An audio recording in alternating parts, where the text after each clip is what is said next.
Screw it all. And he stands up now and comes to grab upon your throat and lifts you up in the air. I've got so much to give! And just starts squeezing on your throat. Can we also be friends? Yes, we can. You healed me when I was dying. It's a pretty friend thing to do. Of course, I'll always heal anyone that needs help. Akube, next up on the map. Are you game? This makes more sense than another tavern, so yes.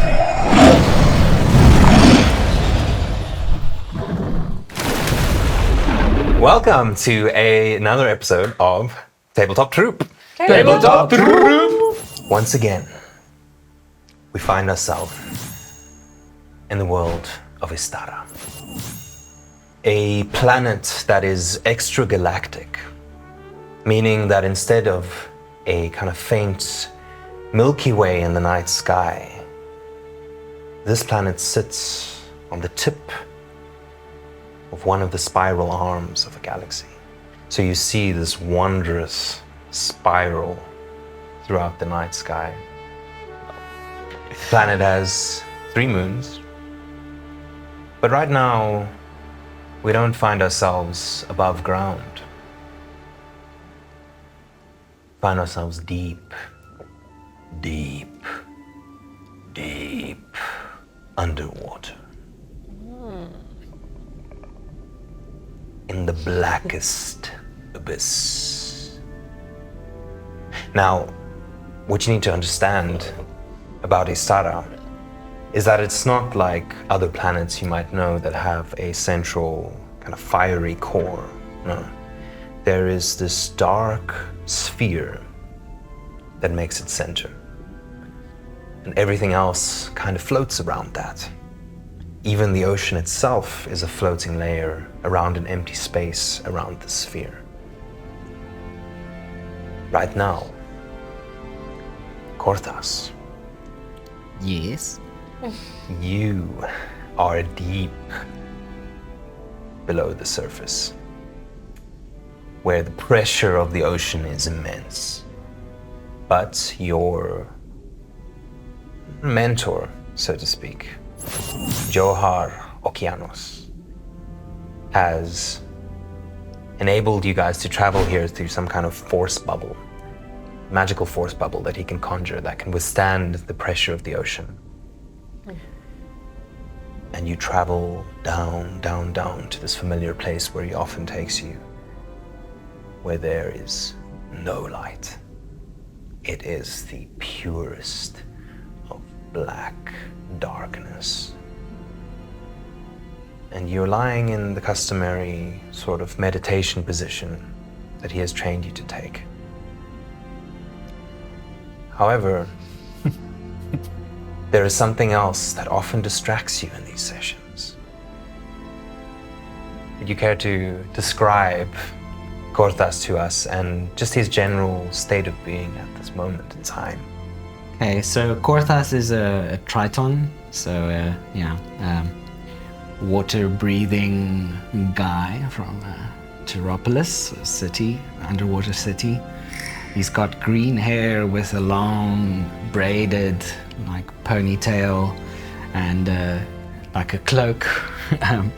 He's got a chain shirt on and like scale mail kind of like bracers that go all the way up to his like lizardy scales or Fish scale. like fish scales, like metal.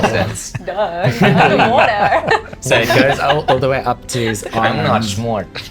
And he's got a triton, like a trident. That's his general weapon. And goes barefoot. That's the one with the 3 Tritons do. ones, right? Yeah. Yes, that's the try. Are his feet webbed? It's got like some. Cool. What color is his skin? And did you say? he's got like kind of fin things on the like his calves. Yeah. Do you have little wings like a... No. That's not weird hair.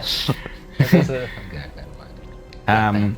And he's currently trying to meditate in this like force bubble, but he's feeling a bit distracted being here deep underneath the ocean. Yeah.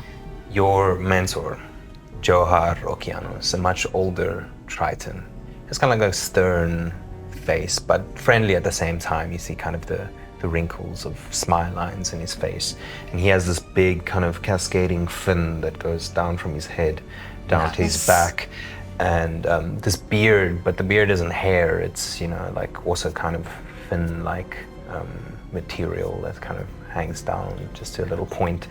And he's got these kind of, so everywhere is fins, more and more fins, these 2 points from each elbow. Every Triton looks a bit different, you know, there are different lineages of Triton, and so they all have kind of different variations on what they might look like. But he has this very teal-colored skin, or scales, if you will. Yeah, I forgot to say, like, I've got blue kind of skin, yeah. Okay. And so he, as opposed to a lot of Tritons that like to wear kind of fancy adornments, like very regal, very over the top, he, especially in these sessions that you guys have, he likes to keep it a bit more toned down. You know, he has kind of like a seaweed dress wrap, and he has these strings of different like shark tooths and Sahaugen teeth that he's collected as kind of trophies hanging around himself. And he has most noticeably a big conch shell that's tied to his waist, which is something he doesn't usually have, and you notice this. Sorry, what? A conch shell? A conch shell, like the big white, it makes a sound if you blow through it. It has kind of got like little spiked texture around the edge, and it's big and white, and yeah. Lord of the Flies, they had a conch in there. And so now, while you're meant to be focusing on this task he had given you in this meditation, instead your eyes are fixed on the sphere at the center of the world. You are still immersed in water. You haven't reached that surface that leads to the space between the sphere and the ocean, but you are very close to it, and you can see the sphere, even though no one is meant to be able to see the sphere in its immense blackened space. What did you smoke? And you're shook out of this reverie by Johar's voice speaking up. Cortas! Yes? Cortas de Mazu. Yeah. You are looking at the sphere again. But I can't help it, sir. It's distracting me. What is it that you think you see, Cortas? When I look at the sphere, I see... It looks like purple cracks or veins across its surface.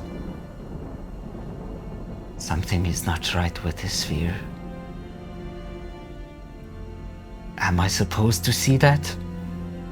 Or am I just having some kind of vision? I've got no idea. Cortas, I have been down here for many decades practicing these meditations that I have shown you. These are imaginings from your mind. It is not real, okay? The sphere is in the blackest abyss. There is nothing to see there but darkness. So, I ask you to concentrate. That is why we are here. Okay. Push away these images, the things that you see. And I'm pushing it away now. I return. can't see it anymore. Return to the center of focus. The center. Yes. Going to the center now. Center of the sphere. Push out the voices. Push out the voices that intrude in your mind. Okay, I'll try my best, sir, but it's... Back to Yes, I can do it. back to the practice. Focus on the darkness. Let it envelop you completely. Feel the fear of the unknown resting in the darkness rise up, and realize that it is only potential energy. I can feel it. I can feel the potential. Your imagination is the power that you hold here, Cortas. What do you see? And in this moment that you are so engrossly enveloped in this absolute darkness, you start to see other kind of hallucinations come up. And you see pockets within the darkness that are even darker than the dark. And something monstrous pokes its head out of these holes. First one, then it slithers back, and then pops through another one. And it's always just out of reach for where you're looking. It's on your periphery, then it's in front of you. But every time you look into one of these darker than dark holes, it pops back into that space. And you feel fear rise up in you. You feel your heartbeat accelerate. You feel your breath become shallow and fast. You feel your body tense. And all of a sudden, a unexplainably gigantic eel jets out of one of these holes, and it opens its mouth in front of your body, and its pharyngeal jaw that kind of like Push it away. So eels have these kind of alien-like little mouth that's inside their other jaws that come out like they have that for real, and this is what's happening right now. This little mouth is coming out of the bigger mouth and is threatening to snatch you whole.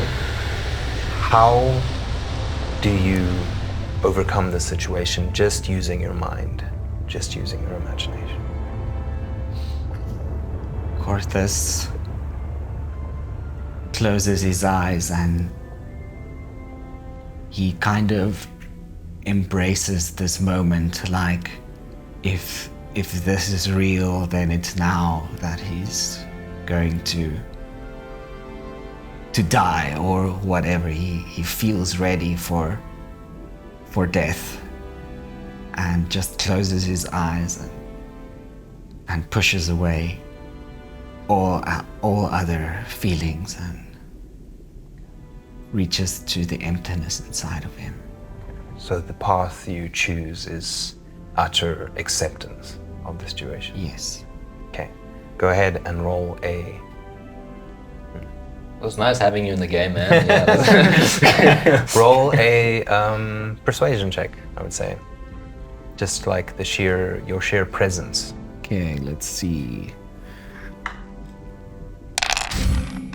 15. Okay, 15. There is a moment where you don't know if this is the right choice. The mouth envelops you and envelops you in that utter darkness, and you feel yourself disappear into this creature. But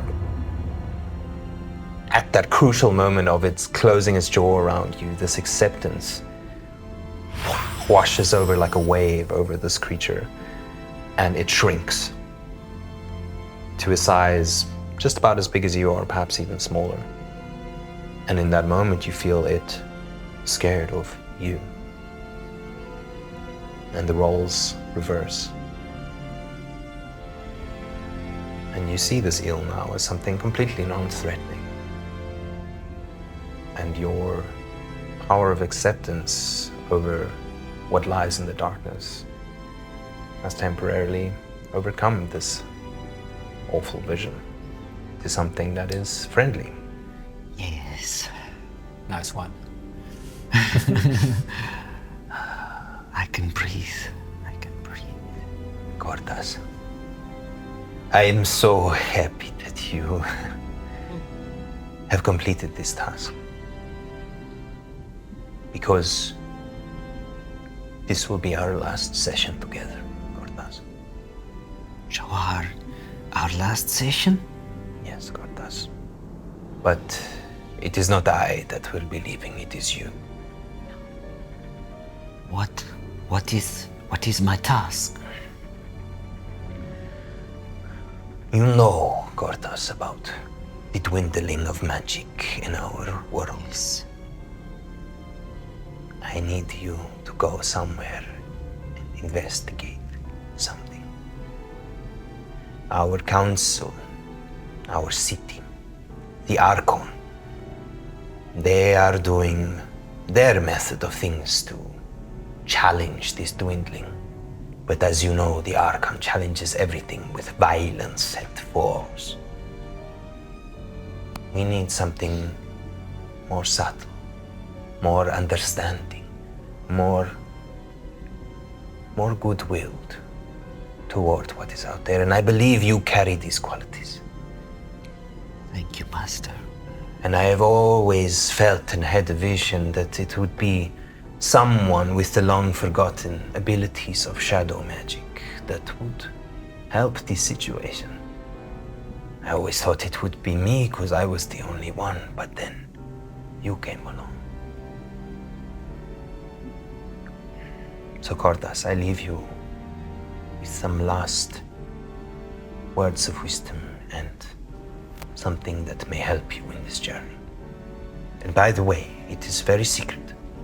Do not tell anyone, not even your family, not even your friends. No one knows about me sending you. Except you, me, and the leader of House Damaso. Calliope knows. Okay. And she has agreed for you to go. But no one else can know, especially not Archon Pyros. So I give you this. And he takes off the big conch shell, gives it to you. This is attuned to 3 of my finest hippocampi steeds. Take them with you when you leave, and hopefully you will make some allies along the way. Thank you for this gift, Master. I will take this mission and I will succeed. I will make it. I will make it so. I will find the source of this dwindling magic. And if I can, I will write it. The place you are going is not for the faint-hearted. It is a place called Akube, filled with many dangers, choked with jungles and ferocious beasts. But I believe you are ready. So I impart you with the last thing I can teach you for now. Do not be scared of the darkness. The dark is not inherently evil. It is only the unknown that conjures fear in our mind. But we can conjure whatever we want. Darkness is a space of creation. We dream in the dark. We wrestle with our lovers in the dark. We conjure images and music from the dark. And always remember, both the dark and the light can blind a man. We need balance. Now go, get your things, and be off before the Archon or anyone else catches wind of this plan. I will make all haste. Can I use the conch shell now? Yeah, you can, for sure. Right, so as you blow this, he also signals you to start ascending. As you guys are very deep underwater, and you start making your way back out of this kind of abyss closer to the city of Terrapolis. And you see the city in the distance, which is this magnificent underwater city with these domes and ringed donuts of air bubbles that are sustained by a central magic statue of the deity of the Triton, which represents architecture and protection. But around her is these magnificent domed structures in kind of like Mediterranean style. And they're beautified with these coral gardens all around. And you can see this now in the distance. And from that city, rushing toward you are these 3 hippocampi steeds. They kind of look like horses, but they also have a kind of like the look of a seahorse, with this kind of curling tail in, and they have these elaborate fins and kind of elongated snout. But they also do have front legs. Yeah. But instead of hooves, they have these kind of finned, like outstretched limbs with fins in between them, so that you can help them. And they are magnificent. Some of the best hippocampi steeds you've seen.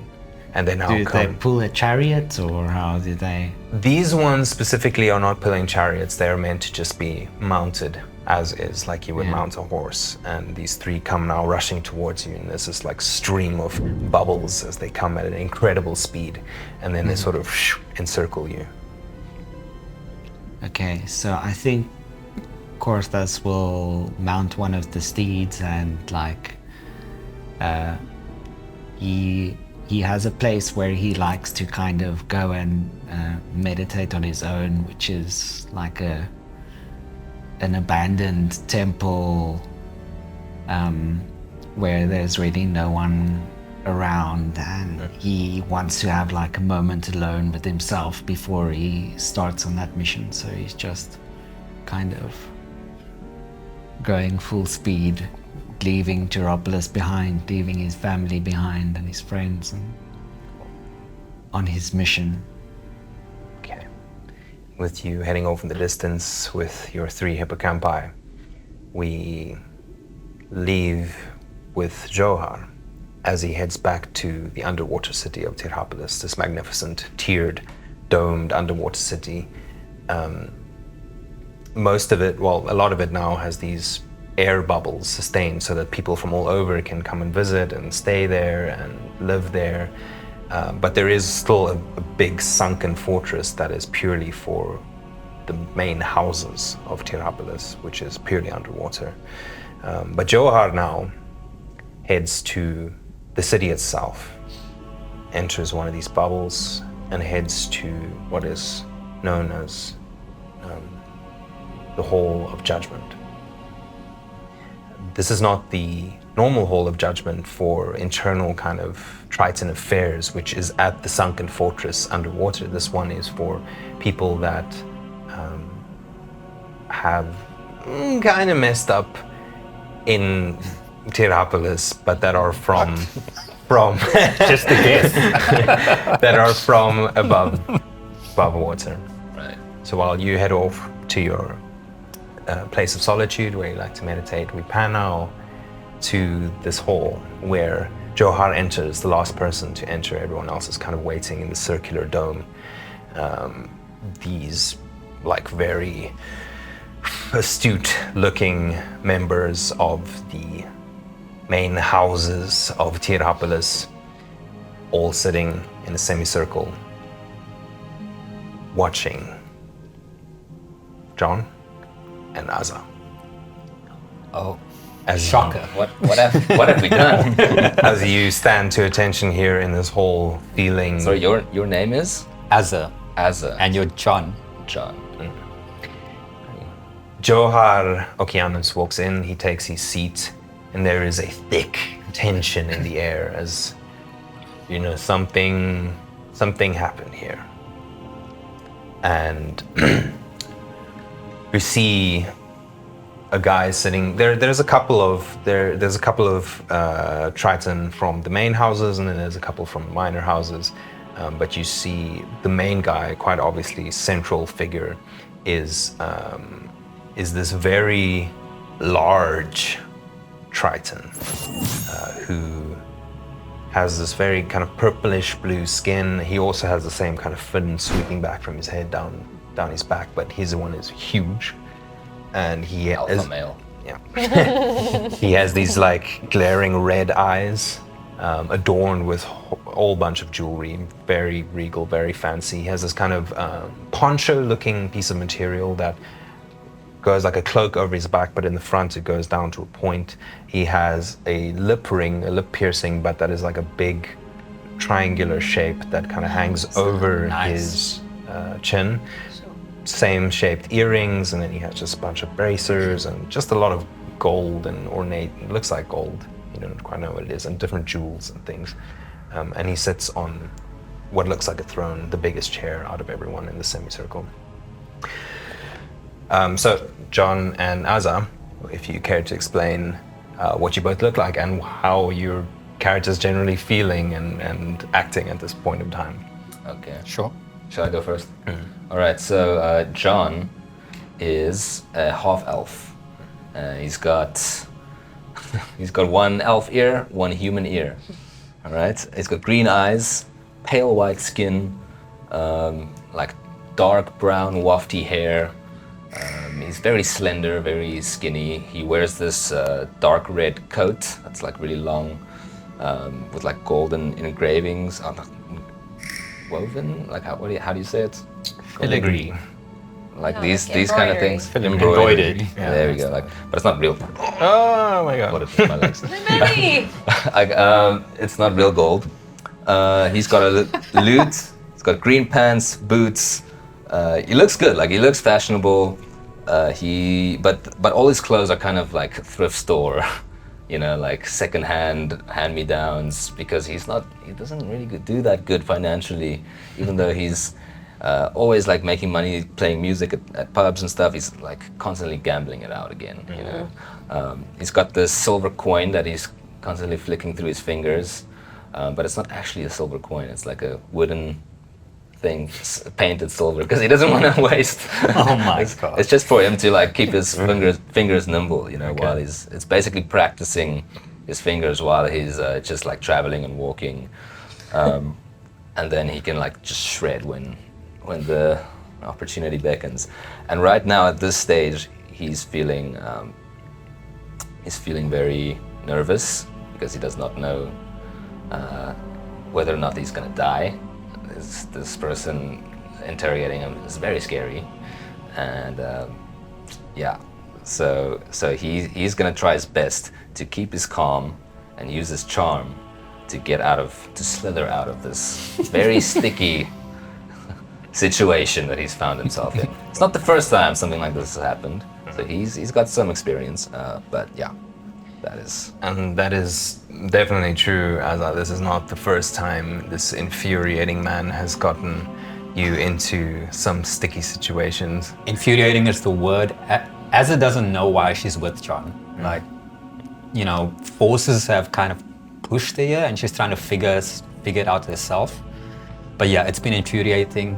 Being in a city that's underwater is also not really sitting well with her, because she's a desert person. She's from the Cal nomad tribe. Cal of the Stars is her particular tribe. And she makes an odd couple with John, because as pale as he is, she is dark. Yin-yang. Yin-yang, yeah. She's got shocking white hair and wears kind of blue robes over pretty tight leather armor. Her eyes, though, are a bit kind of off. They're too pale blue. Like she's seen the beyond or something. Okay. There's something's going on there. And she tends to get distracted occasionally. Like she's present and she'll hear what John says, but it's like in her mind she's thinking 10 steps ahead or 5 steps before. So she seems a bit spacey. I think that's a good way to describe Overthinker. her. She's definitely an overthinker and a big reader. You'll always find her with a book. Always a different book, and John kind of wonders where's she keeping all these books, Those are big books. Heavy, yeah. I like the ones with the pictures in them. And then she's got a weapon on her side as well, a pretty intricately carved scimitar, and lots of silver jewelry. This is the way of nomadic people. They carry their wealth. Well, she kind of jingles whenever she walks. Cool. Not very stealthy. Real silver. Not wooden. Not wooden. No. Jangles. And you've also got a wild dog Yes. companion with you, correct? She has an animal companion named Kala. Kala means no in her language. He's a curious dog, and he kept getting into trouble, and she kept saying no. So it just became his name. Correct. Yeah. So he's an African wild dog. He's got a little leather collar, but other than that, I got a collar.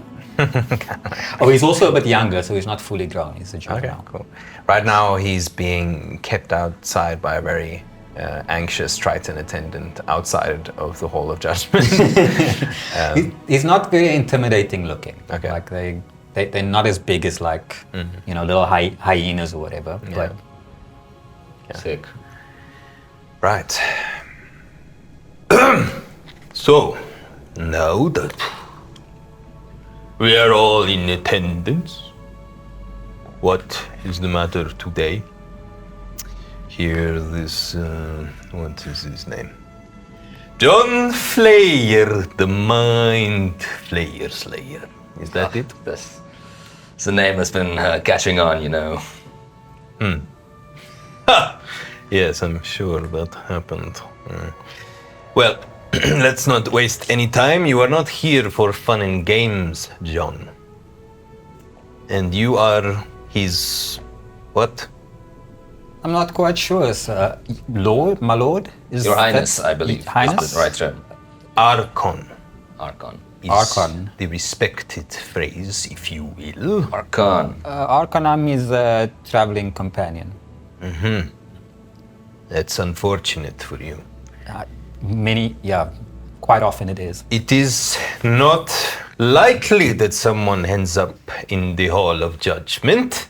So let us see what is your... I think false accusations have been made, and we need to reassess this whole case. Definitely From a misunderstanding. beginning to must end.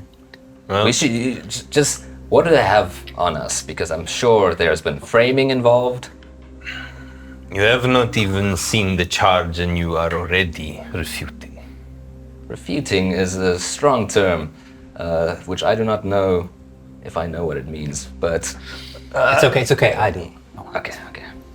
Now I understand why you are here as a companion to John. Well, let us see here the charges. All right, so John Flayer, the Mind Flayer Slayer. You don't have to say the whole thing every time. That is what is written, John Flayer, the Mind Flayer Slayer. Or is that a lie? You have not, in fact, slayed a Mind Flayer. I'm not at liberty to answer that question. Nice, yes. So, a liar and a coward. It's- Well, let's get on with it. Sometimes. So, you are accused of having...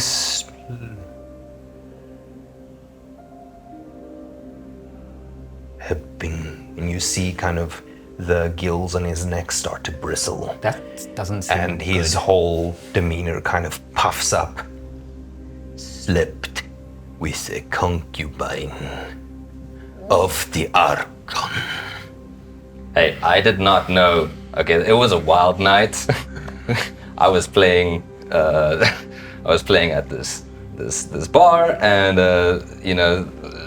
one thing led to another. You see he You don't have stands to up. explain it to me. He stands up and he starts motioning towards you with, like, you just see murderous intent in his eyes. And Johar at that moment, Archon, diplomatic proceedings. Diplomat, yes, he said. Tell me now why I shouldn't just kill you right here. It's good. It's a very good question, which I will respond with another question. Is violence always the answer? Should we not learn to forgive? Definitely. And is this not a world that would be better We refute suited violence. for love and unity?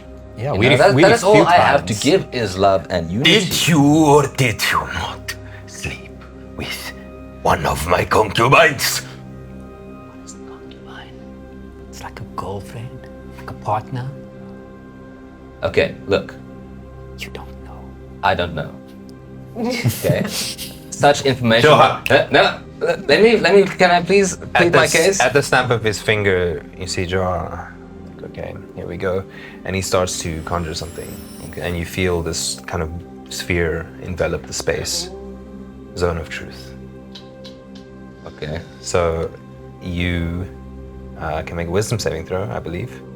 But I don't know if I did do this stuff. This was not discussed with me. So you can. So That's an honest answer. so you definitely. Okay, well, let's do this first. You definitely did sleep with this woman.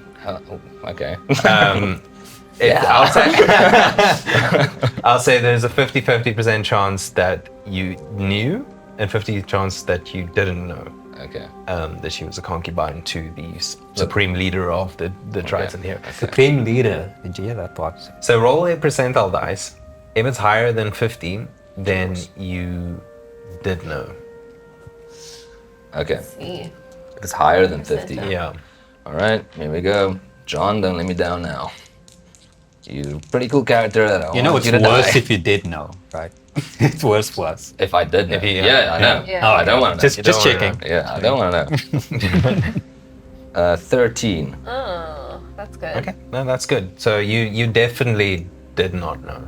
Like I say, I am a traveling musician, a traveling bard, if you will. Lots of ladies, or not even just ladies, like lots of people from all genders and races often approach me with sexual favors or. This is true. I can confirm. And they don't always divulge into me whether or not they are in a relationship. I am a free spirit and a free. I give my love freely, and such information was never shared with me. And if I knew at all, if I had the slightest inkling, I would not have slept with this person. And you should actually be questioning this person. I don't know which one it was. Because it seems like there's some trust issues there, maybe, and she might be very easily swayed by music. So, Yeah. So first of all, make a charisma saving throw. okay, saving. Save. Oh, okay. Yeah. It's okay. It's my. And as are you as well, if you intend to lie about anything. I mean, I'll know when I need Okay, to cool, lie. Yeah. 12. Okay. So were you lying when you said that if you knew, you would not have done it? Yes. Oh my gosh. While you're saying that, you kind of choke up, and it's like difficult to guess those words out. If I had no. Sorry, something in my throat. Let's just put it like this, okay? I have no idea who you're talking about. A specific face does not come to mind, and I feel like that person should be questioned instead of me. So I'm essentially still telling the truth, but like just kind of Okay. avoiding. Cool. make a persuasion check. Okay. I will do so. What's my persuasion? +6. Come on, dice. Why do you do this to me? 12. Okay. Decent. He looks over to Johar I think I like these dice. and kind of just has a question in his demeanor, and Johar just nods. And well, and you, companion, Yes, Archon. do you have anything to contribute in terms of the character of this companion of yours? So if I want to lie, I've got to make a Yeah. saving throw, right? Oh, So you can still use the truth and avoid. Yeah. You know, he's a great musician. Takes good care of himself. Very fashionable. You'll see the. I don't know if the fashion translates to down here, but on the surface, he's very on trend. he kind of looks at your clothes that's a little bit tattered and patched up. It's a bohemian. These are good things that I'm saying.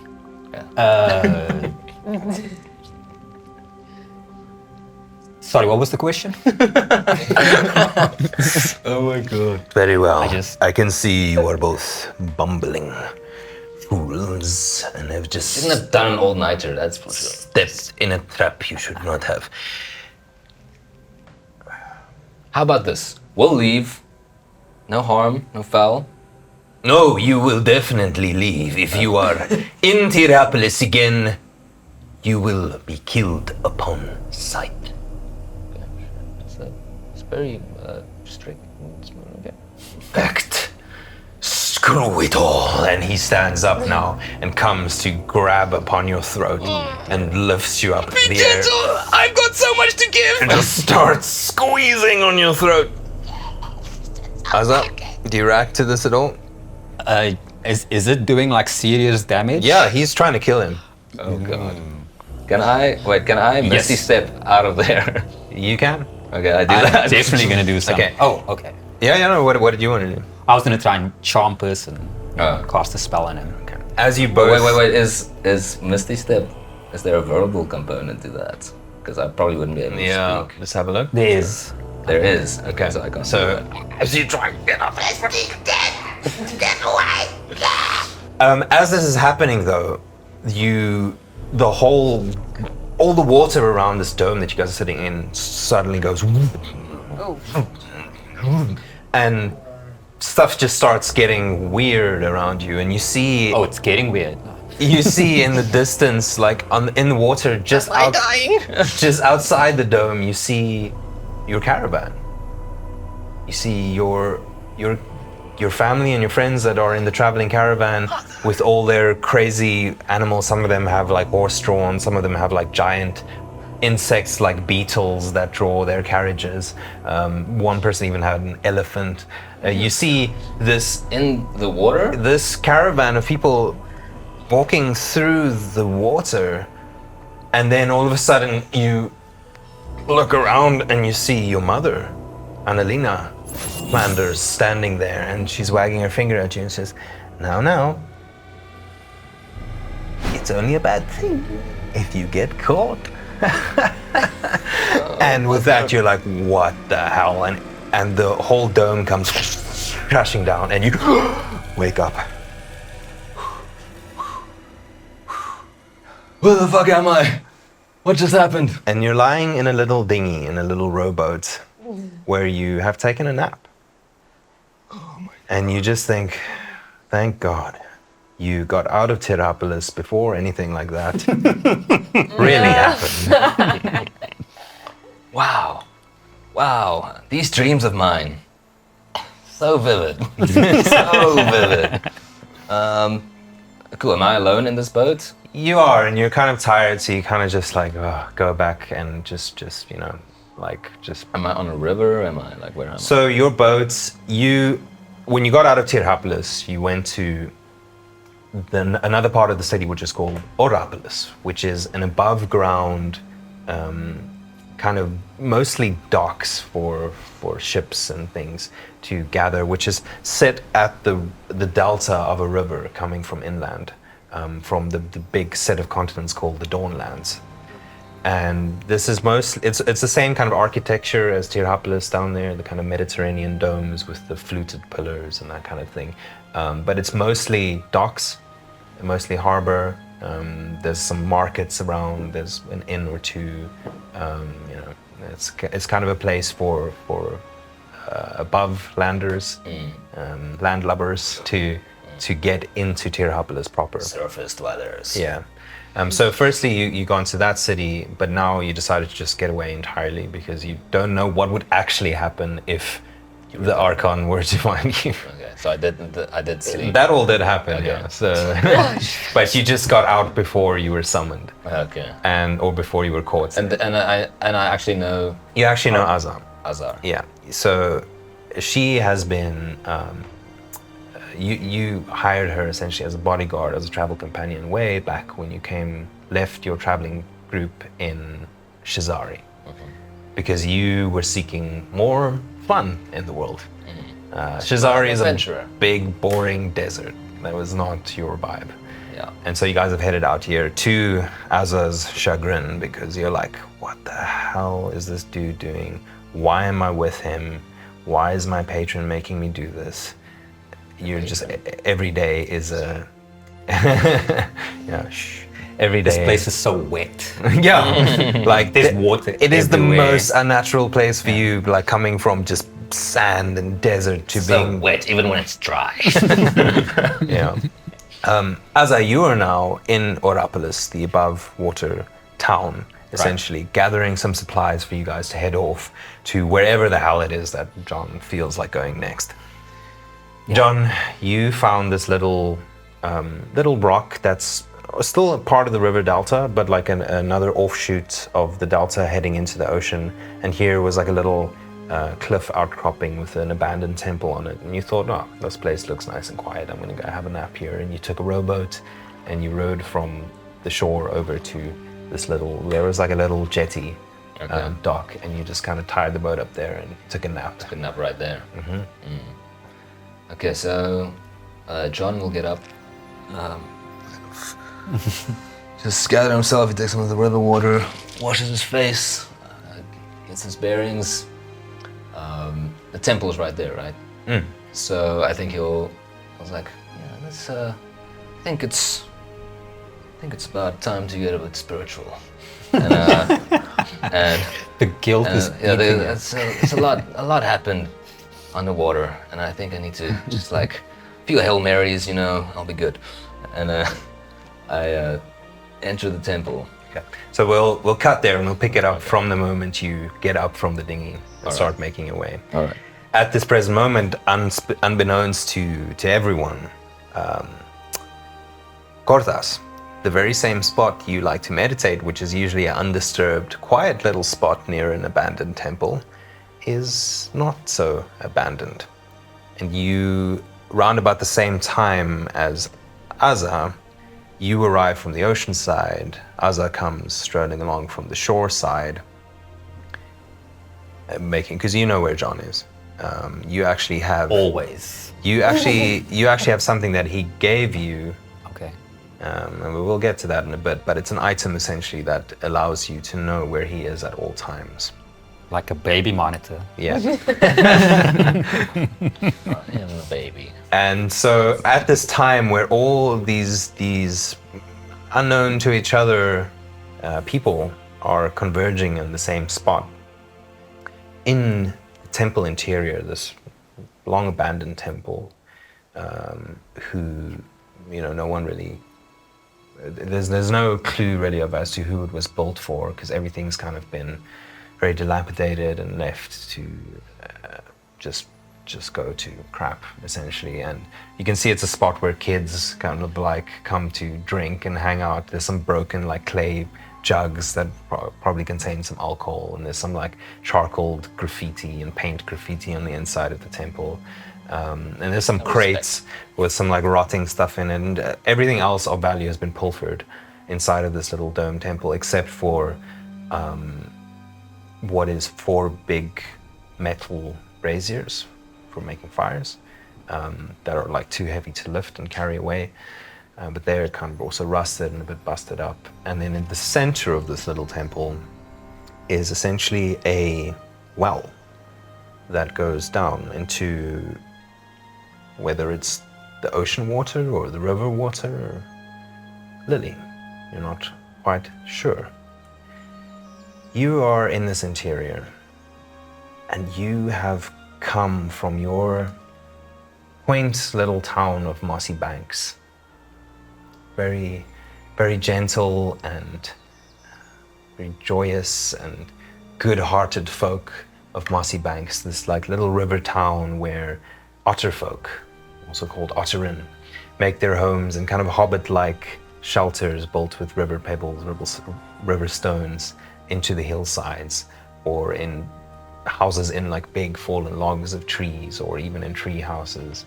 And they just live a simple life of farming a bit, fishing a bit, weaving, doing pottery, that kind of thing. It's very simple folk. Love things that grow. Yeah, pretty much. And you have been sent away by a deity, someone that has visited your dreams frequently. And the impetus for this was someone that got sick in your village, and your grandmother and your mother, the line of village healers, druids essentially, could not help this man because the magic, the essence of life itself in nature, is waning. And that's about the time that you started connecting with this deity, Uvira. And at first, everyone was not really accepting of this. They kind of, said, "Oh, what are you doing? This is not our way of doing things." And But then you had a dream about how to help this person, Bumble. And you were able to heal them where no one else could. And that's about the time that your village started accepting your way that is different from theirs. And soon after that, Avira called you away and told you to go to a place called Akube. And so soon after, you set down the river where you guys live, all the way down to where you've never been before. And the first town that you come across is Orapolis, where the river mouth feeds out into the ocean. But it was crazy. There were just too many people, too many sounds, people shouting, people trying to pilfer things from each other. It was just too much for you. You could, you tried to have your little tithe box there to collect some money so you can give it to charity and that kind of thing for Avira, and you tried to maybe sell your perfumes in the town, but it just got overwhelming. And so people are just rude. you find your way over to the same little, part of the same river delta, but just another little exit. And you found this little temple, and you thought, well, no one's using it anymore. You can make a shrine to Avira. Lily, you care to describe what Lily looks like and how she is preparing a ritual to commune with Avira?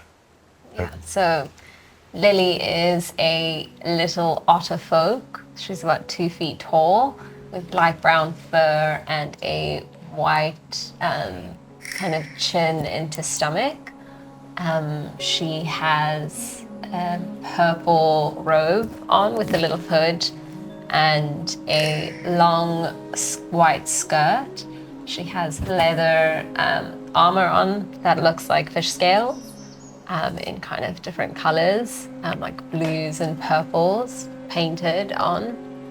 And she has as she comes into the temple, she takes off her heavy backpack and puts it on the ground, and there's just bundles of herbs and lavender falling out the side. There's a fishing net tied on. There's some woven baskets attached that have ginger sitting inside. She has some little potion bottles hanging off the side. It's quite a big backpack for her little body, but somehow she does manage, although she doesn't look very muscular and strong. She has big, bright blue eyes and a big, happy smile. So when she... Basically the cutest thing you've ever seen. Pretty much. So when she comes into this temple, she looks around and says, like, so sad. This temple is just trashed and it stinks.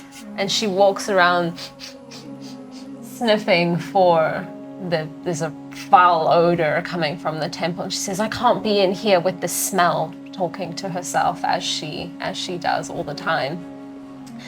And she finds a pile of trash and picks it up and like blocks her nose and like throws it outside and takes a little vial out of her one of her little she has a waistband that has little pouches hanging off. Takes a little bottle with some her oil in, lavender oil, and drops it onto the floor and like looks into herself and feels, okay, like that's much better. I can be in here now. Oh, that was such a long, difficult journey, and I don't like it. I don't want to be here. It's scary, it's loud, people stink, people are rude. I don't want to be here anymore. I feel just really lost and confused. I need to ask Avira what to do and where to go next, because I don't know. I didn't really get a map either, so I feel a bit lost. So she goes to her backpack and takes off her purple robe and pulls out this really beautiful hempen white robe and puts that on. And as soon as she puts that on, she stands up a bit taller and feels a bit more confident within herself.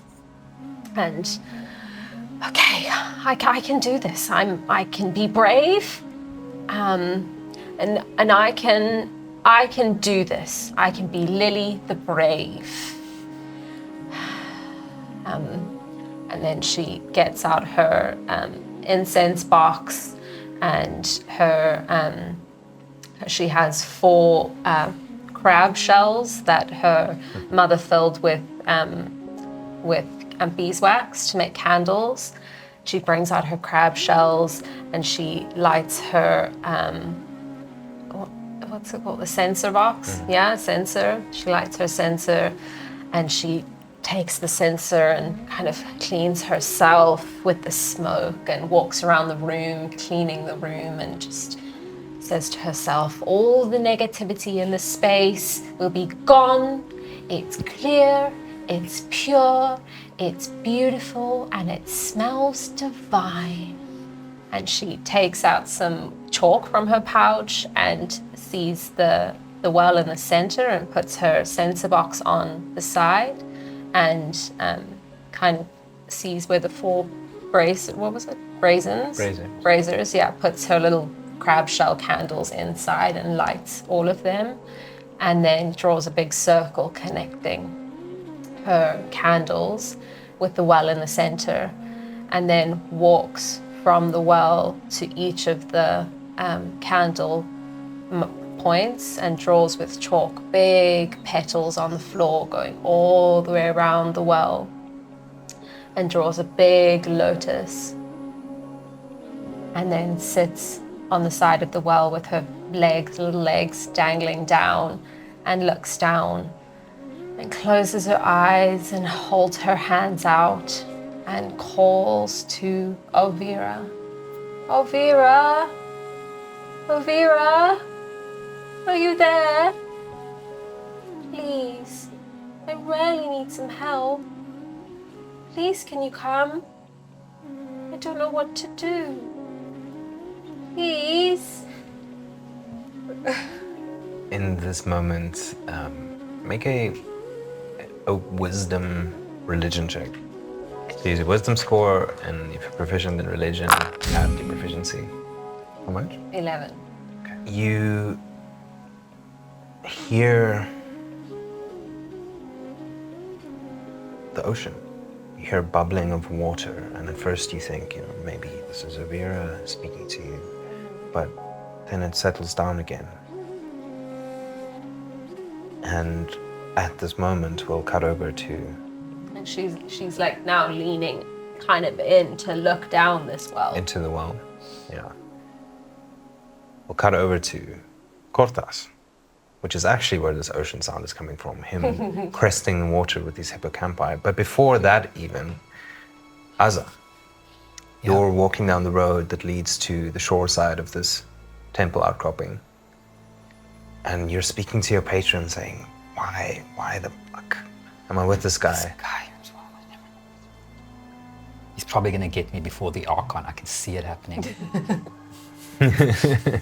And as you speak up, there's there's not a lot of loose sand here. It's kind of compacted dirt, but there's just like a light swirl of sand, and you feel a sense of communication through your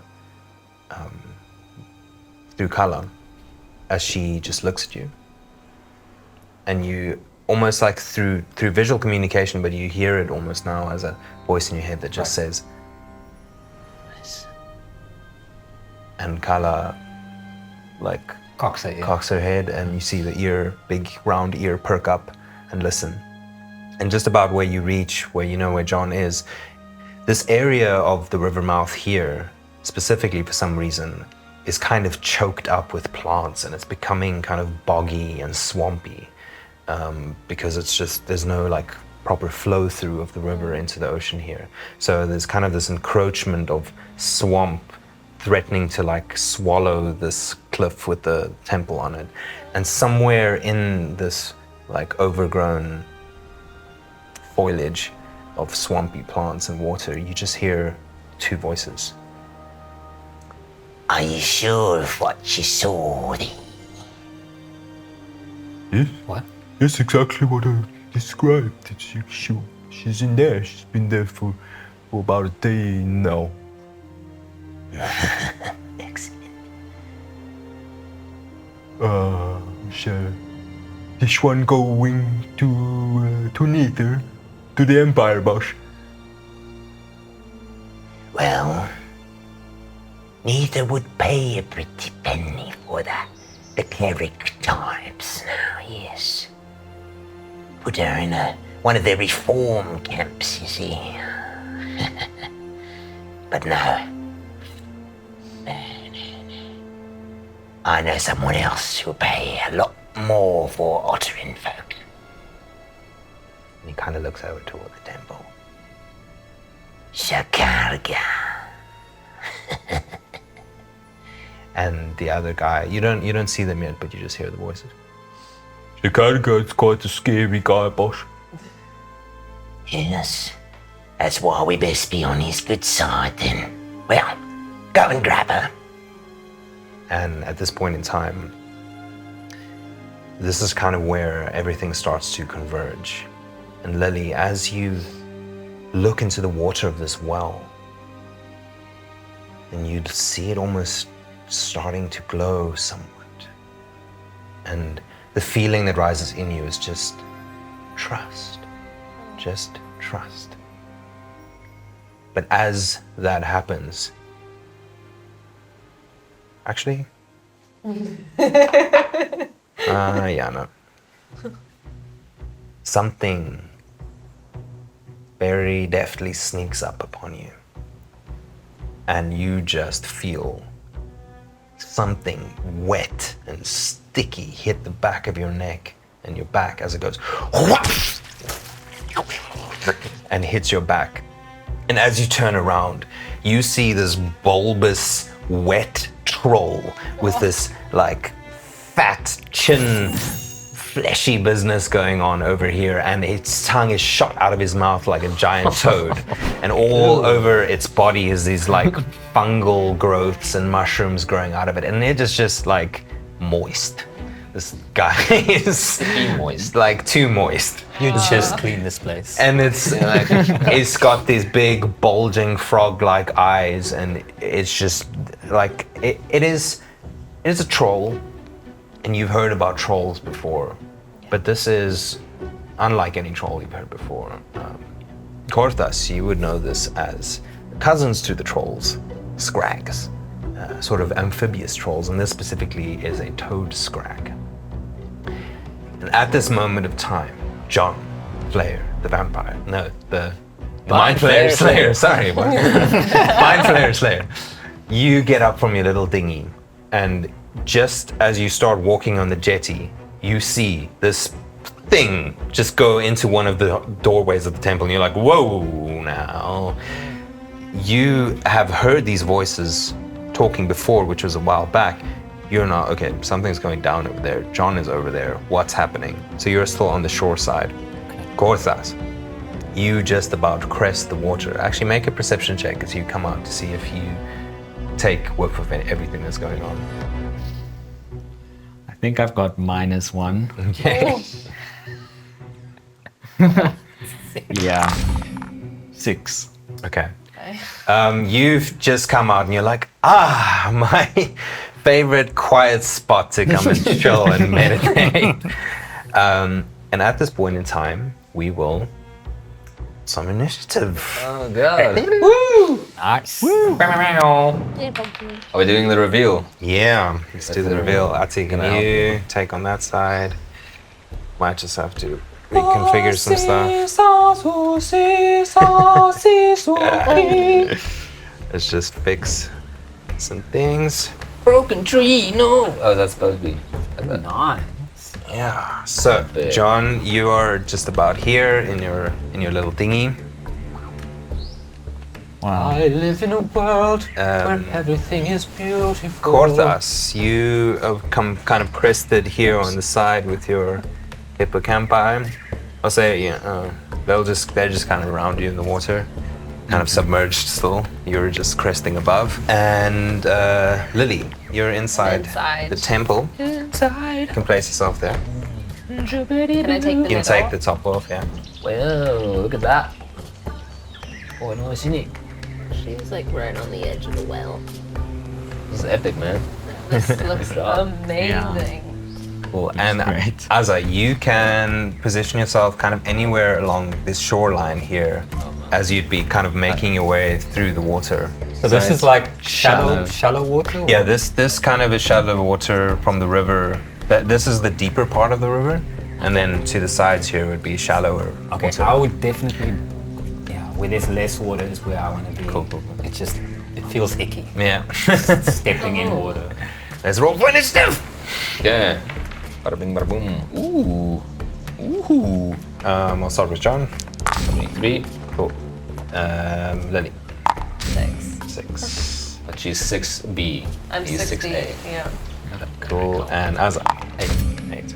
Wow, guys. We're so slow. Where's the support? Has Where's anyone- the support, guys? Has anyone rolled higher than a 10? I rolled a This whole 19 thing? now. 19. So But that's the first one, right? that's Yeah. first. Every other roll's been Yeah, it's been terrible. So now, Now that Then is again, Start. There's kind of this moment of where you all converge on the scene and you start to like catch eyes on each other and you're like, whoa, what the hell's going on here? Gorthas, you're probably the most surprised of everyone. Like there's never anyone here. With that, John Flair, you have the first move. So I'm gonna. How many feet would it take me? I'm gonna return this to me. That makes a lot more sense. Thank you. So that is so it's like useful. I'm like in the middle. But how can I like Misty Step? Yeah. 'Cause, okay, I've got this feat touched by Fae. Which means I can once a day I can do a Misty Step and a guided hand for free. Okay. And then I can use spell slots after that. Cool. I'm gonna Misty Step. How far would you say is 30 feet? 30 feet, about 10, 20, 30, probably about there-ish. Okay, but I kind of want to dodge his line of sight. Okay. You can probably get. Just like there. Yeah, it's gonna be difficult to get out of sight, but he's heading into Yeah. that archway. So then I want to kind of run up, kind of to here, Okay. and I cast. Because I see this is not a good guy. He looks like he's got all kinds of fungus growing on him. Sorry, let me sit. And Lily I s- definitely would have screamed. Yeah, so I just get a sense, I'm pretty intuitive, I get the sense this guy's bad. I just wanted to check out this temple, it looks like a nice place, he's gonna probably ruin it all. And I haven't had a good brawl in a while, even though I don't brawl myself, I just kind of stand at a distance and... me clean up this- you probably see me. Like, oh, you'll be run the other way. Yeah, so I cast Dissonant Whispers on this guy. He must make a Wisdom saving throw. Okay. On a fail save, it takes 3d6 damage. Okay. What is he saving against? Against 14, I believe. yeah, no, that's a fail. It's a fail, nice. I thought this guy might not have a lot of wisdom. So, on a fail save, it takes 3d6 psychic damage and must immediately use its reaction, if available, to move as far as its speed allows away from you. The creature doesn't move into obviously dangerous ground, such as a fire or a pit. On a successful save, okay, that's fine. So, Cool. okay, but now it's already got this. So what sets off the scene is a whip crack and this wet, like sticky, and Lily going, and then John like whoop, Misty Step, running up to the spot, and then cosping That's a. You're very ugly. No one likes you. You should go home. Just go home. So interesting thing here. Let's first see what happens with Lily and Tongue. Because now it's like, is she going with him? 17 to hit your AC. Yeah, mine's 14. Okay, cool. So as the tongue hits you, that's 6 points of bludgeoning damage as it hits you, and you are grappled. Oh god. Okay. So until that grapple ends, you are restrained. So now this tongue is catching you and pulling you back towards this creature. So as you cast this dissonant whispers to John, you don't necessarily see that happening. As you cast this, you see some other tiny creature being pulled towards the mouth of this big bulbous water troll. So I see this happening. Okay, yeah, but I cast. Yeah. Okay, so damage is 10 damage, Okay. psychic damage, and now it has to use its reaction to run away from me. But now it's like, where am I go? And it just ugly. it starts bolting in that direction. So you can move it 30 feet, kind of into the water. So it just Just like away from me. so Lily is kind of just now hanging, gripped in its sticky tongue, just sort of hanging out of its mouth, and it leaps and jumps into the water, so 30 feet away from us. Yeah, about 30 feet. A little bit closer to the cliff. Like there. Yeah. Okay. Just like bombs into the water. Lily's like kind of halfway into its mouth. I see. That'd be your turn, John Player. That is my turn. Next up, some other creature starts to emerge from over here onto the scene. Oh, wow. And you now see, and Porthos perhaps, Don't think so. no, maybe not, but you can make another perception check now as this creature kind of emerges out of the swampy plants there. 10? Well, it's not hiding anymore.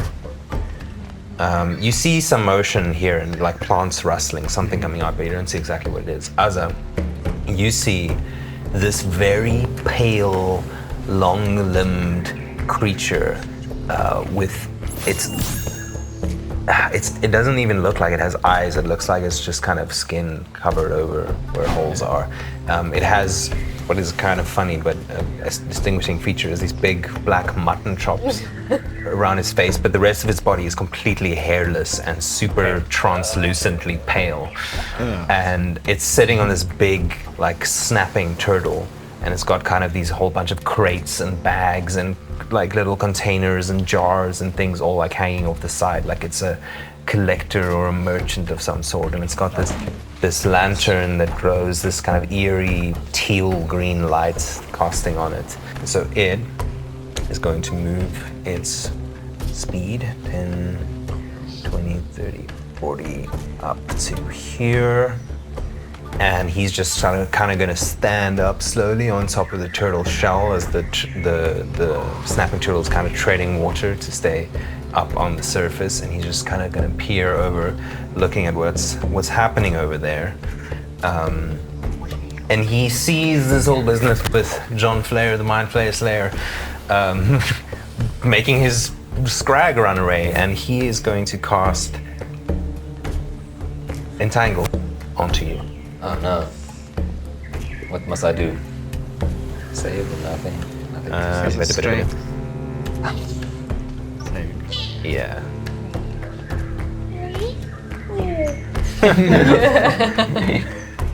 Quick question. I didn't see Lily before I cast the spell.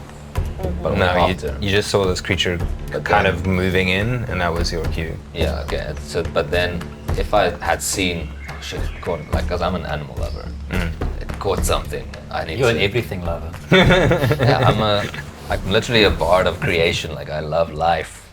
All things life. That is not life. That is rotting. Okay, anyway. Yeah. Okay, anyway.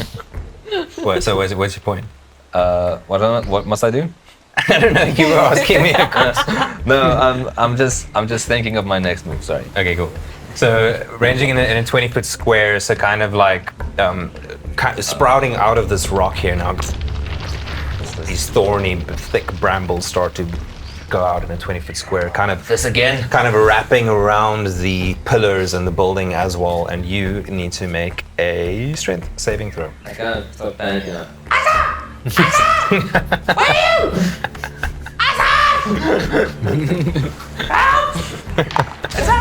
You're like, 12. wow. Probably clipped. So as these brambles are bursting out of the ground, you kind of use them as little stepping stones, step, and you jump just out of reach, and you just manage to avoid being entangled. Azza has taught me well. Rule number 1. Avoid the pointy end. Sharp bad. Sharp, ow.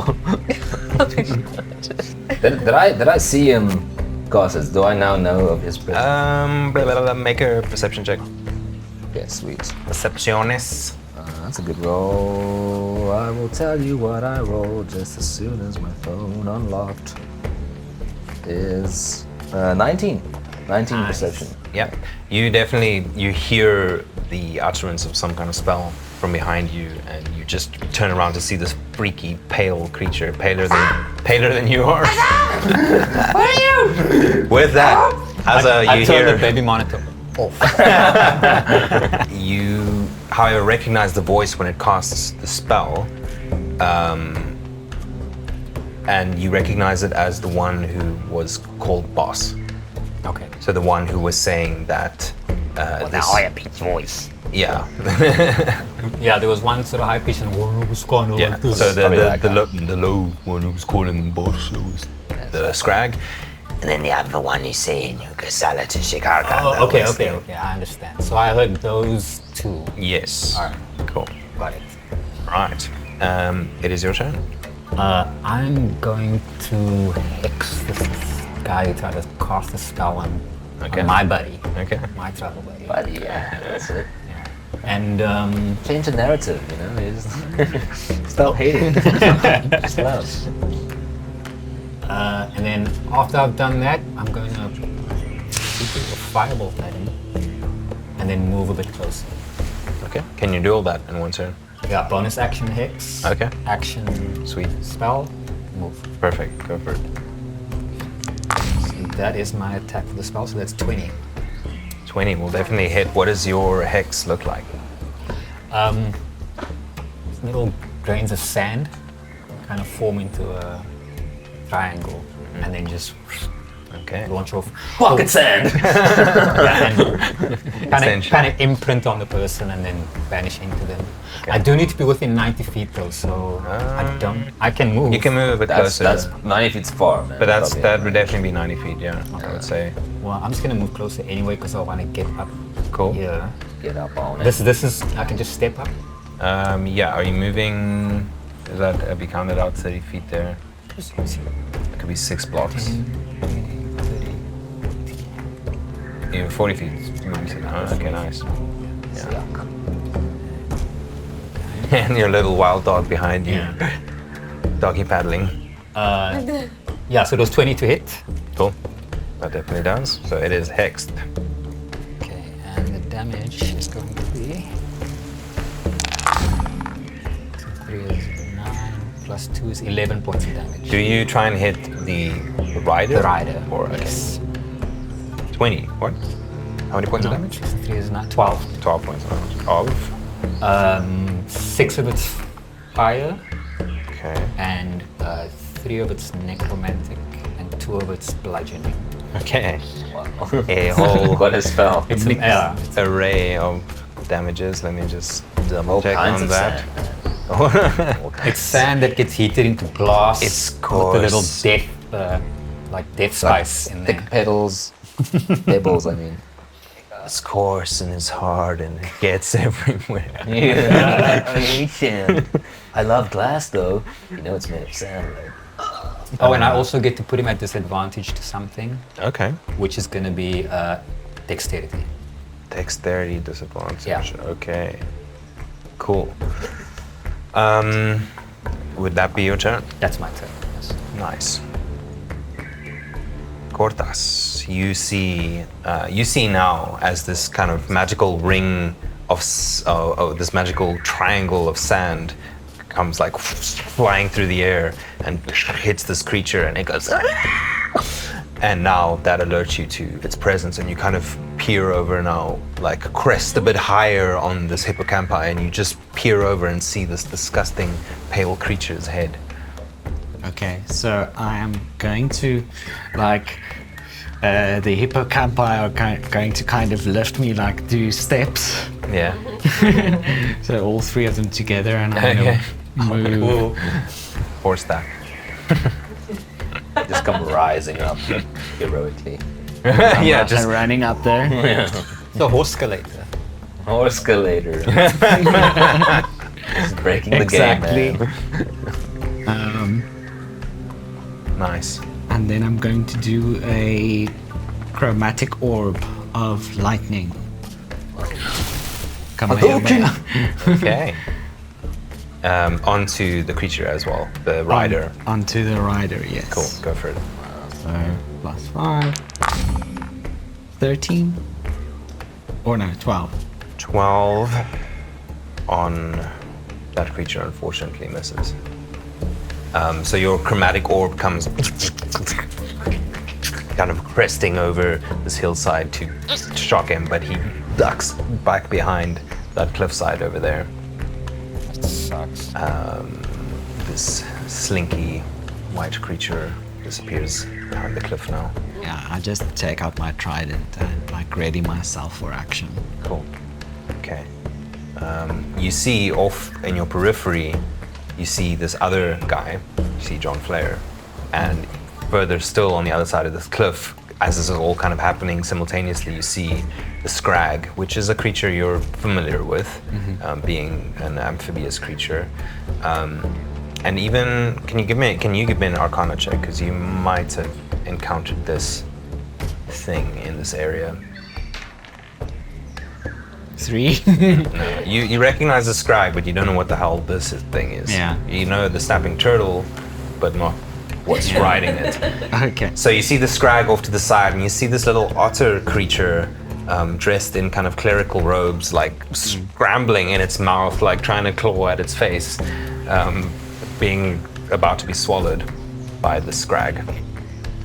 Okay, very worried about that. That's very worrisome. As you see that, Lily, you are about to be engulfed in this hideous, wet troll's mouth. So it's the tongue is like on my back, right? It's like the tongue is like a clasp. Oh, it okay, like so it's folds clasped. around you and like is a muscle that's like clamping Okay. you. Okay.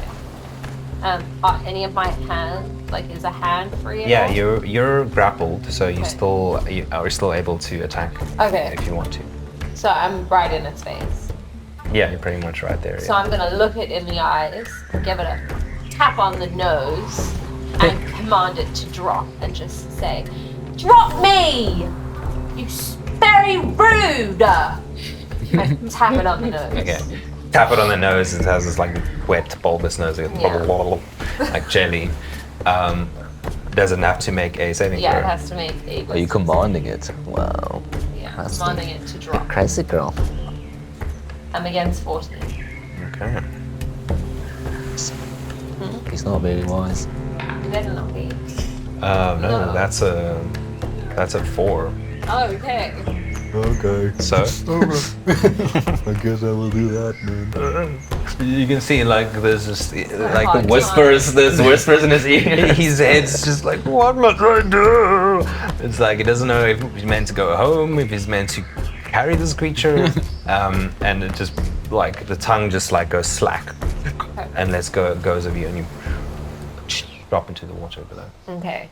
As soon as I get into the water, I'm gonna just swim 30 feet away. Okay. Do you disengage or is he getting out? I've got a otter ability that allows me to get away without In water without that. or just anywhere? Yeah, in anywhere. Crazy. Nice. That's pretty cool. So you ignore the disengage. Yeah. Okay, and then That's I'm cool. gonna shout at it and say, "I'm bringing out my monster!" And I'm gonna pull out my cast Spirit's weapon right in front of it. Just to double check that your disengage wasn't a bonus action to use it. Excuse me. Oh! I got Spiritual it wrong. weapon. It's the channel. It's part of channel divinity, balm of peace. That's when I can do the disengage. So I didn't disengage. Oh. But she doesn't know about combat. She doesn't really know about disengaging. She So you just get wants to get away. So he will definitely then Take a little swipe. take a little swipe. Where are you going? Boss, I don't know what's going on. I'm confused. And as you flop out of its tongue, and it's just like its brain does not know what is happening right now with all these different commands bouncing around. It just goes like a instinctive, reactive kind of like slap at you as you fall from its tongue. How dare you? Bit. That's gonna be 16 to hit. Oh, it does hit. Yummy. It's gonna be 10 points of damage as it just goes whack. Yes, it's how much damage do you have left? 11. Okay. Okay. And all of this kind of happens at the same time, and then out of nowhere, the spectral goose appears. Yeah. And it's gonna attack it right on its big, ugly face. Okay. He's kind of flapping its wings. He's no joke.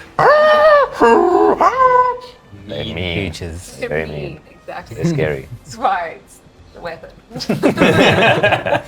We'll go for an attack. Hey. 15 Plus, no, plus something. plus 6.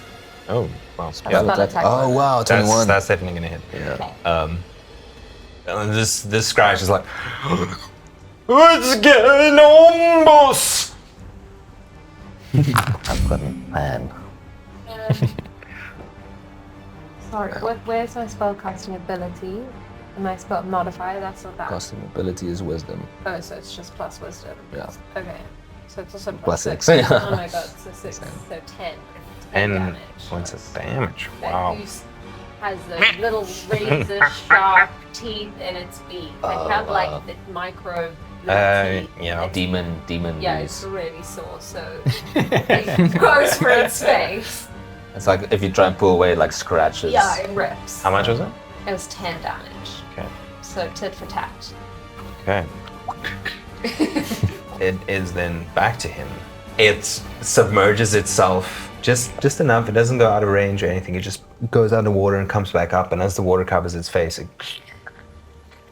heals back up. Oh my goodness. Oh. Lily's really scared. And with that, he kind of looks over and looks back to the other guy, and he's just, What are you doing? Get out! and the Scrag looks back over to you, and he's gonna try and go for another tongue attack on you. How far does he need to be? He needs to be, yeah, no, you're still Okay. close enough. And he gets disadvantage. Yeah, he does This get time, disadvantage, yeah. that's right. So that's good, because that I was know, I saw your face. that was I saw your That was face. a happy That DM was- face. Yeah, a that's right.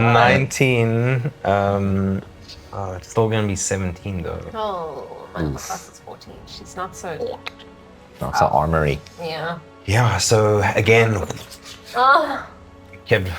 Does it pull her in the same turn, or? Yes, it does. Okay, Okay. It kind of reels her in.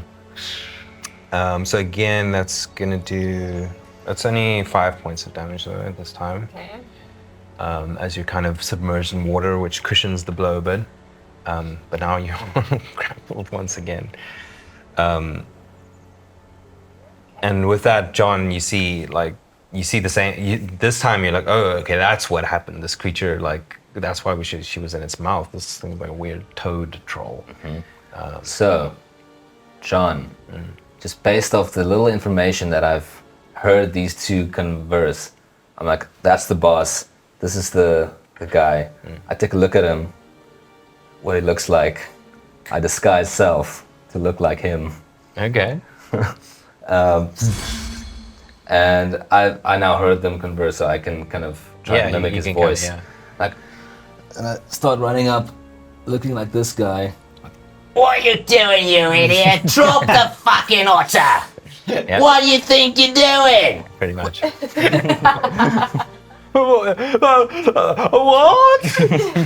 Drop the otter. We gotta get out of here. There's too many of them. Oh. Okay, make By the a, way, there's an imposter right there. make a deception check with advantage. Okay, thanks. All right, deception advantage. Fuck. Okay, wait. Let's see. What is my deception skill? Should be very good. Plus 6, so 16. Yeah. 16 will do it. Yeah. He's not very wise. He's you see him kind of like almost starting to want to cry. Like his head just hurts. Don't cry, you little wuss. You imbecile. So what are we doing, boss? We're getting out of here right now. Okay. And where? Just into the far away as possible. This way or that way? Far away from the enemies as possible. Oh! And he just, you see him start going back towards the swamp plants. It's not his turn yet, but you see him motioning towards. But he drops. He drops him. Back in the water. Nice work. Nice. Now the other guy comes up, cresting, climbing over the hill with this. You imbecile! He's like, no, what are you doing, you idiots? He's not the real boss, I am. No, he's not. I'm the real boss. I'm the real boss. He's not the real boss. I'm the real boss. Stay right there. Don't you dare. Get her in your mouth. He's taking psychic damage at this point. What are you doing? What are you doing? It's an outrage. At this point, though, he's kind of turning. He's kind of looking between you and John Flair, and at this point, you see his eyes dart over. He's okay. Like maybe that prize is not going to go because the troll is mind fucked. He looks over to you, Cortas, and his eyes glance down at the conch shell. Oh no, more values. And this guy seems to know stuff about He knows his conch creatures. shells. Average collector Biddy. of the shells. And he looks over at you. Hey there, friend. I'm not your friend. But I think you are. And he waves a little charm over you. Can you make a wisdom saving throw? Nasty spells. Also got that one. Ah, I still got that one. It's gonna be that kind of game. Mean. 5. 5. He says, look, I'm just trying to help the situation over here. I'm your friend. See that guy over there? He's the real bastard. And he points over to John Flair. He says, now look, if you really want to help, you just give me your little conch shell over there and it will make it all better. And So how you, does charm work? Do I have to give him my so, conch shell? or- so well, he can make a persuasion check on you with advantage, essentially. Oh. Against his perception, no, insight. Yeah, again, you can roll insight. Oh no, that's No. You just got this thing, man. How much? 2. 2 total. Okay, he rolled also really low, but high enough, so a 6. Oh. And like, Oh, that sucks. there's this strong feeling in you, like, don't give this to this guy, but this powerful charm has settled over you, and you just start to walk over to him to give I him your hate conch. this. Yeah, oh, sorry. Sorry. Um, Nice, innit? I gotta get the that voice out of my head now. but that would be his turn. Azza, you see this whole shit show going down. Yes. You're like, oh, John. Not again. Actually, no. That was pretty Yeah, good. that I'm- was I'm actually impressed. wasn't too bad. It was I- one of his better moments. I'll make a note. There's a whole list. Azza. Yes. I am going to take a little jump onto this pier thing. I think that's like 10 feet. Yep. And I'm gonna land in my sword dancing stance.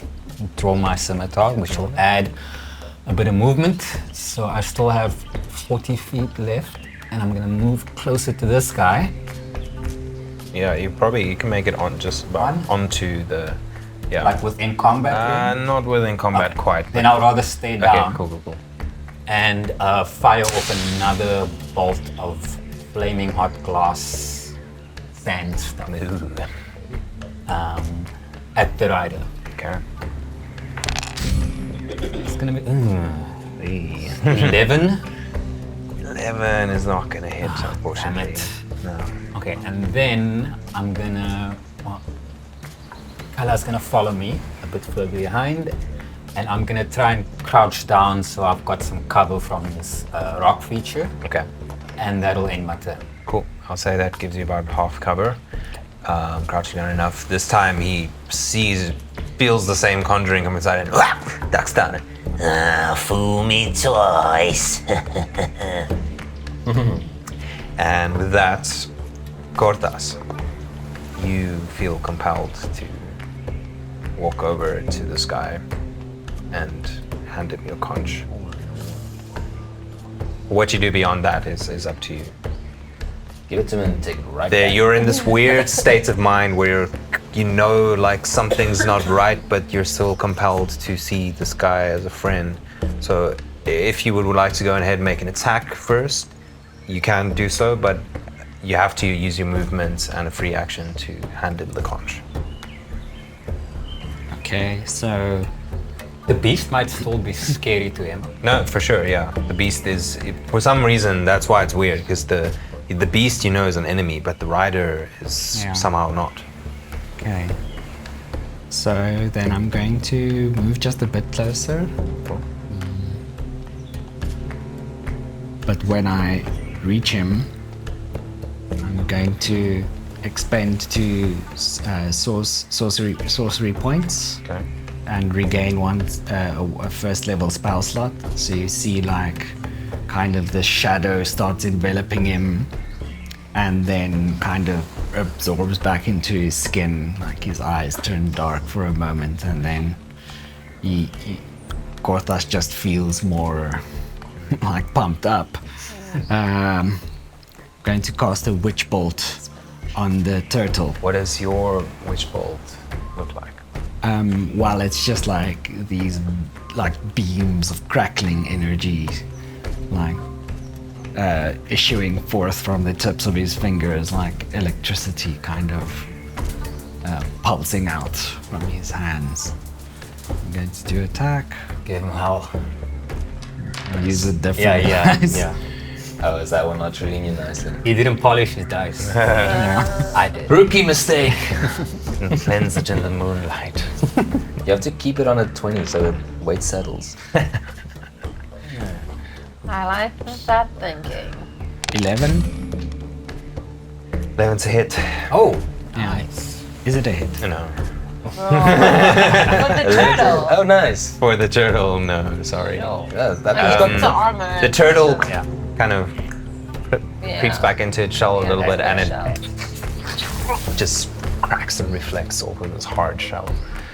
And the Okay, then I'm just gonna use my bonus action and cast Shield of Faith on myself. okay, cool. you have to walk over and give him your most prized possession. The guy, this creature sitting on top of the snapping turtle, like, Oi, what are you doing that for? Well, your turtle is ugly. Your turtle is very ugly, sir. How dare you, sir? and at that, you still feel compelled to hand over this thing that your master just gave you. These 3 prized Hippocampi steeds. Okay, so I give him the conch then. Do I get to make another save with the charm? Well, this particular effect lasts 24 hours. Oh my goodness. Okay. But anytime something does harm, one of his companions does harm to you, you can repeat the saving throw. So one of his companions as well. Okay. and while the snapping turtle, it kind of like cracks its head at you, so it might, out of its own volition, try and Okay. You could just put your arm there. try and rebuke your attack. So we'll see. But for now, you're still compelled by the strong charm of this creature, Okay. and you handed it its shell. Oh, thank you very much, love. And with that, he takes the conch and he calls over. Boy, let's get out of here. You got some. Don't listen to him. You coming with me? Oh my God, I forgot about you. He's not the boss. He's not. No, he's lying. I'm sitting on the turtle. Oh no, he stole the turtle. At this point, make two. Even I'm confused. We're making contested Okay, deception deception checks. checks. Well, me persuasion, you deception. Right, okay. 22. Okay.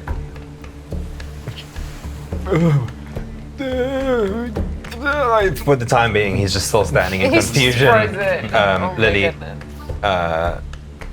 what do you do? Lily, It's, don't you dare attack her when she swims away. Yeah. So, what? It's an action to disengage. Yes. you can still move 30 feet. Unless you're using your other ability. No, because I can't touch myself with that one. Okay, I'm going to cure my wounds. Okay. I'm gonna pull out my little vial and, oh dear, rub it on my head with my little paws, and like it's all just some of my beautiful oils. imagine this little Just quickly like doing a little clean, pop my back in my pouch. Yeah, exactly. Oh dear, it's so scary. Is it true that otters float holding hands so Yeah, they they don't do. float away, right? Oh my god. Yeah, so she's gonna do a cure wound. Okay, cool. How much do you heal up for? It is a 8. Oh, 8 out of 8 Nice. plus 6. Epic. Nice. So that's 14. gotcha. Thank you. Okay, so Lily heals up 14 points. Nice. And then she's gonna say to the troll, "You're a big, mean man!" And then she's going to send Monster to go around and bite him in his bum.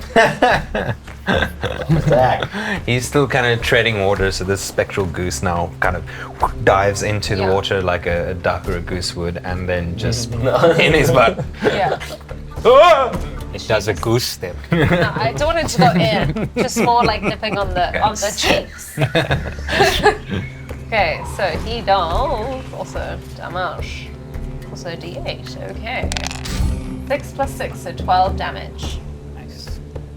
12 damage. Cool. What kind of damage is that? Force damage. Force damage. Oopsie. Force damage in the butt. However, Yeah. That's just, it's a goose. It's got a long neck. I know, guys. like- It's innocent. Some the cheeks. Geese are not innocent. If anything, they're guilty. so this goose viciously rips at his buttocks, but almost immediately at the same time, with the water surrounding it, it kind of rips and sears, and then it just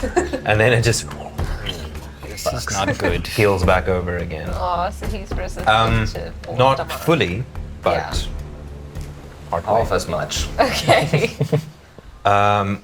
With that, it's his turn again, Kill and him. Oh, I don't know, boss. This boss is more convincing boss than that boss. Yeah, I'm convincing as fuck. You see? and so he, at this moment in time, he believes John Flair to be the actual boss. So he's like, I mean, that one. That one. He stole the turtle. Oh my! Yeah, he stole it from us. My little fucking goose. and There's a lot happening. there's a lot happening to this poor guy. Damn. You did 15 points of damage to him in the previous time. Okay. So something interesting happens as well. Would you roll a d20? Oh! Go ahead. 1. Okay. Might not be bad. Maybe it's That not. just means nothing happened. Okay. So this goose actually, full on like tore off a whole buttock from this troll and was like with this thing in his mouth. Something interesting could have happened, but Not this time. not this time. So is he going to move or is he just staying where he is? This troll now is listening to John Flair. His last command was drop this creature. We need to go. Okay. So he is going to use his full movement and dash 60 feet coming towards the swampy Run away. plants over here.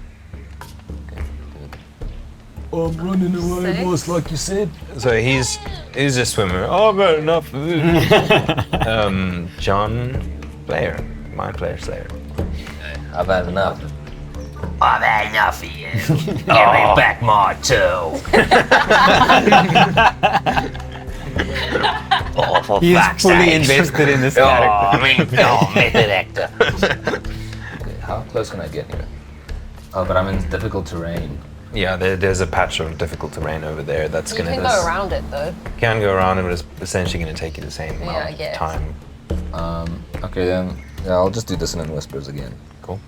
The You're rain. not the real boss. You're the fake boss. Give me back my turbo.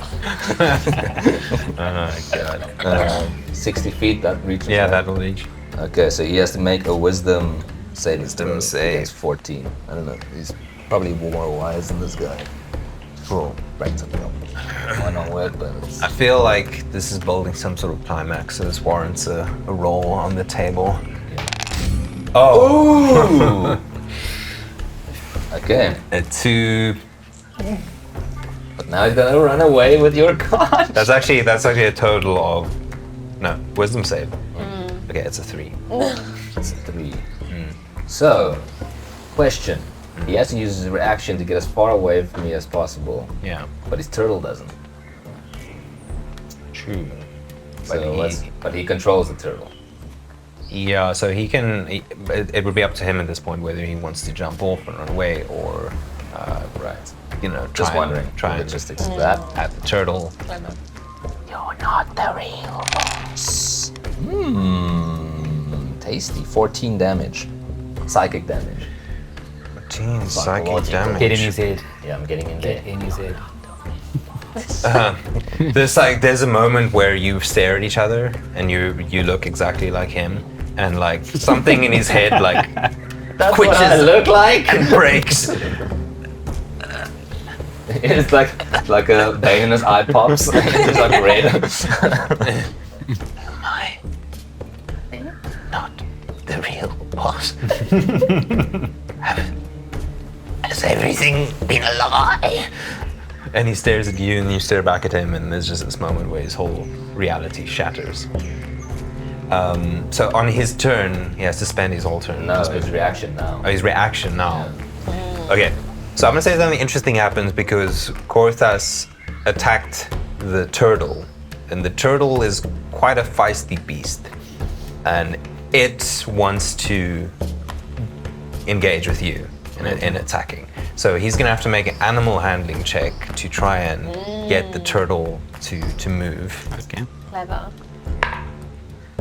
which will fail. So at this point, he has to then jump off according to your spell and try and make. He can only move 30 feet then. Yeah. So he's going to. Let me see if I have a different figure for him, maybe. This is like if he hasn't used his reaction, right? Well, this would be his reaction Yeah. now. It just says like if he's already used it, then. Yeah, then he can't. I'm just going to use this guy to represent him. Okay, sweet. 10, 20. Now there's 3 of us. So his jump, he does like a full-on swan dive. into the water. Pretty It's graceful. only like the mindfuck group. Like, you just mess around. Yeah. And so he dives in. However, he still has the prized conch shell. Oh, sorry about that. Sorry about that. However, as he jumps off here, you see he is shattered. Like something in his mind really broke from that psychic damage. And you see as he's running, it's not like,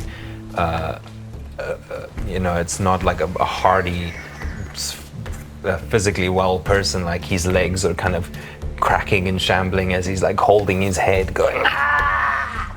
and sort of almost just flops over the side of the cliff, just plonks into the water. It is now this guy's turn, this creature, Salkaru. Not that any of you know that, but he, in the water, as he sort of, in his last legs, he takes something out of one of the little pouches on his side. It's just a little berry.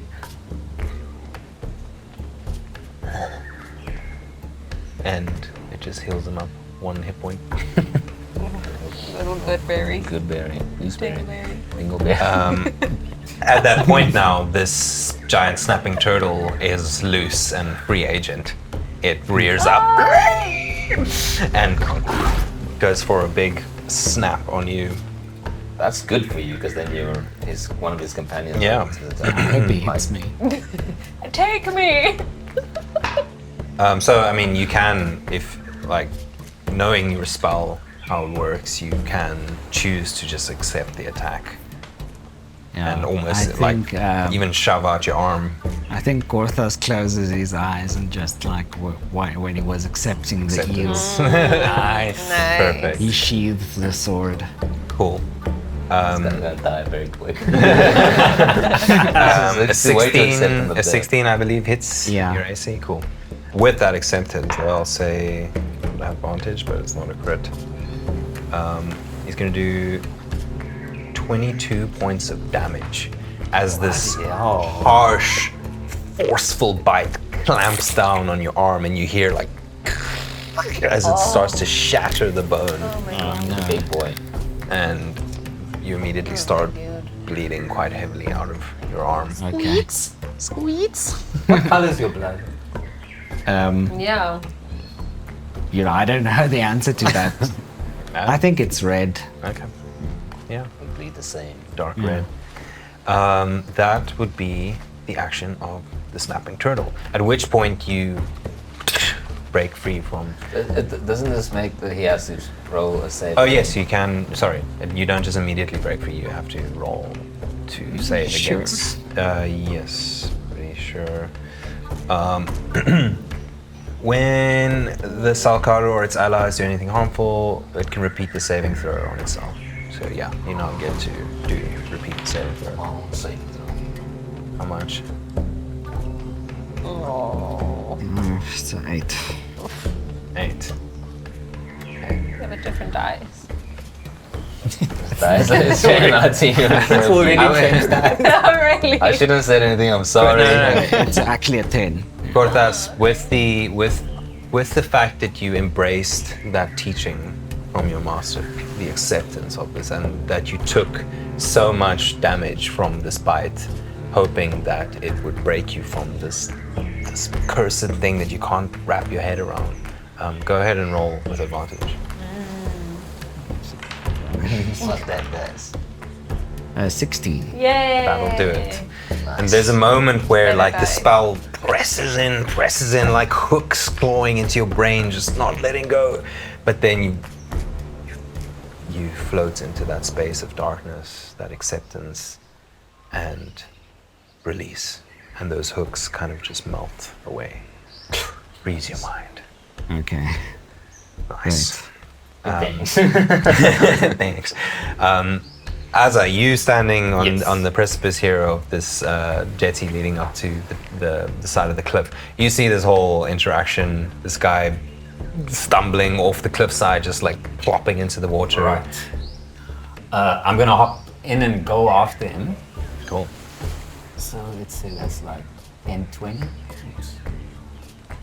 30, 5. That's. I'm gonna attack, hitting with a booming blade. Okay. Nice. Yes. So close. 19 plus a 5. I'm not the real boss. And I still have like 15 foot of movement, so I'm gonna move 5, 10, 15. Sorry, just what was that to hit? Was 19 plus Yeah. 5 is Okay, yeah. 24. Dead. I just missed Yeah, that. he's done. And your damage. Damage is About, plus 7. 5 plus 7 is 12. And the booming damage only affects him if he moves. So, booming, not even necessary. You finish him. So, would you like to go ahead and describe how you take him out for a I'm nice just seafood gonna dinner? do a little pirouette spin move with my scimitar and lock his head off, and turn and start walking back the way I came, Okay. like a dancer. Yeah. So you just come in gracefully, flow, as if you're about to take a partner on the dance floor and head off. Yep. and I just say, You see that? I would never be taken out that easily. look at the. Oh, God. And with that, his head first kind of hinges off and slowly flops off to the side and kind of outstretched in his arm, starting to float in the water now. The conch slowly releases from his grip and dabbles on top of the water for a moment. I say to Color, fetch. Fetch. Fetch. And wow. You ever see a dog run into the ocean? Big smile on his face, tongue hanging out the side of its mouth. Doggy paddle, like going to fetch a stick or a ball. It grabs the conch. And yeah, that would be its That's my turn. turn, yeah. Yeah. Nice. Cortas. Okay.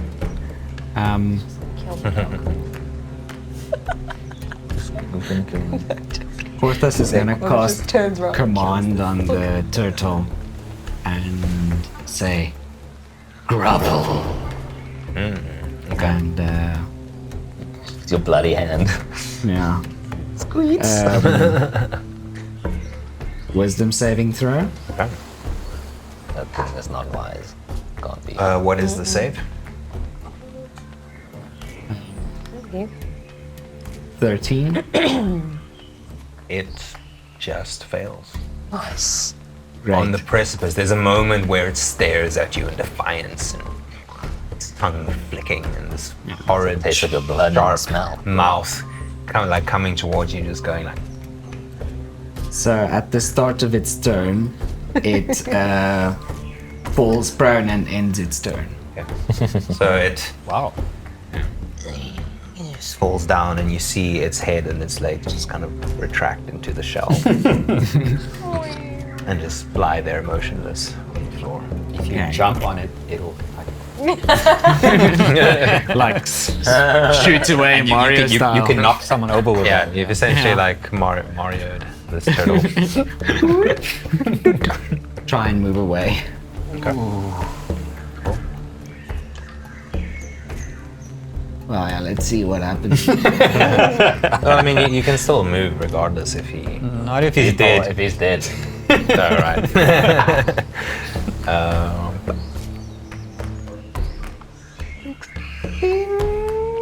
Just hits. In fact, mate. How much health do you have left over? Oi, turtle, stop doing that. It's What are not- you doing? Goes prone at the start. How much health do you have? I've got 7, but I also have Strength of the Grave. Okay. You did 8 damage. Oh my god. Okay, so then I'm gonna do a Charisma saving throw. This, as you turn to, I'm assuming, going for your conch, or where were you headed?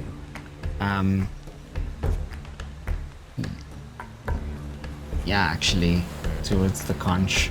As But, you do that, its head just out of the shell and grabs at your heel. So I need to do a 5 plus 7. How much damage was it? 8. Sure. 5 plus 8, that's 13. DC 13 charisma saving throw. Fuck. Is this a death save? No. No, that would be This heavy. is, I think, like I mean, he does fall unconscious, but this is an ability he's trying to use to get back up. Oh, got it. How much was it? 8. So I needed to. I got a 12, so I just. Yeah, so I You go don't make unconscious. it down. Ouchie, man. Lily, as the troll disappears, you decide to see what's going up on here because for the time being, he seems like it's chill unless you want to go after him. Yeah, But no, I wanted to come up here and climb up. Okay, perfect. Because what you see in that moment is all these other people seemingly, you get the idea, they're helping you. Yeah. And you see... But I look like... No, but she saw that whole Yeah, transformation. because you shouted, drop it, and that's Yeah. how I got dropped last time. She's totally aware of the whole trickery here. Nice. But you see this other person who up until now you haven't even seen these other 2 people helping you, and you see this one being snapped at the ankle, and he falls to the ground, and the blood loss causes him to fall unconscious, and you see this happening. Yeah, so I'm gonna dash Okay. to it. I'm gonna just say, oh my goodness! There's so much blood! 6, 7. I got 60. Do Yeah. you want me to turn it? Well, when you get there. Yeah. Okay. Okay, nice. Yeah, I'd say you're just about able to get there. Okay. But you probably want to be like just a little... Okay, I'm gonna just say, you poor, poor thing. Even though I don't know if this is a good guy or a bad guy, regardless, I would still help them. So, Using blood. yeah, I just take my hands and put over the wound and just say, I'm so sorry this has happened. And get my little ointment out and just start dabbing it on them and cast Cure Wounds. Okay. 7 plus 6, 13. 13 points for us. As you see this extremely cute, furry, otteran cleric above you. Yeah. Thank you. It's okay. You don't speak now. You need to rest, little one. He does take a bit of closes his eyes for a second. And she just pats him on the head and just kind of tries to clean up a little bit of the blood on his body. What is your goose doing? Are you moving it anywhere? Is your bonus action? Yeah, okay. And my goose is just going to I'm gonna send it. I'm gonna just tell Monster, chase him away! And I'm just gonna make it. Because But hang on. what's up? I dashed. Yeah, I was just So thinking. how can I cure? I was just thinking about that. So I can't. But I'll say for the time being, Bend the rules. I'll say for the time being, essentially, this situation seems to be diffused Okay, I guess the bad guys are gone. because the troll is still heading back there. At this point, he turns now towards John Flair again. Oh, you still going, boss? You coming? Yeah, we going. I'm just gonna finish up some stuff here. But you need my help. No, you keep running. Run as far away and never return. Make it another persuasion check. Okay. Meanwhile, the goose is flapping behind. Trying to nip. Sorry, persuasion. 6. 18. Yeah, that'll do it. Charles is okay. So should I move him? Yeah, he essentially just vanishes. disappears into the swampy waters there. And I'll say for the time being, that means that the So situation is diffused. I'll drop this hideous form and return to my beautiful self. At this point, Aza, you and Kala come up, I assume, to meet Yeah. everyone. Kala will drop the shell in Cortas's sort of lap area. Okay. As you sit up, Korthas, this wild dog, which is something you've never seen before, comes and drops it in your lap. Thank you. That's very kind. He pets the dog. That's not like just strokes him gently. Amazing work, as usual, Hazar. Yeah, you not bad yourself. Hey, we're growing, we're learning. The power we're learning. of fashion and appearance. I like it. It is what I do. It is what I do best. So, where to now? Who are you guys, and how did you end up in this sticky situation? I have no idea. He just came out of nowhere. I was praying to my god, asking for guidance, asking for support. And then I was just ripped out of it and pulled into the water. I think I overheard them earlier discussing selling Otterin, something to that effect. Is that what I heard? Yeah. Oh my goodness. You heard. What do you mean selling otter? I don't know. I guess it's like a slave trade kind of thing. You. Oh my goodness, You, he's a bad man. you see now. Possibly parts. What is it? What happened to the turtle? Yeah. So the turtle's still there, but Lily's just In crying. a shell. but because of Korthas's command, it's just cowering in its shell, like prone. Okay. Who are you, buddy? Oh yeah. Hi. I am Korthas. Korthas. Korthas. Where did you come from? You look like you come from a place that I just recently visited. And I hope you're not here to capture any Oh no. Yeah, you look very strange. out, like maybe someone who missed the court date, or like you're not one of those, right? No. I'm just here because I was on my way to this temple.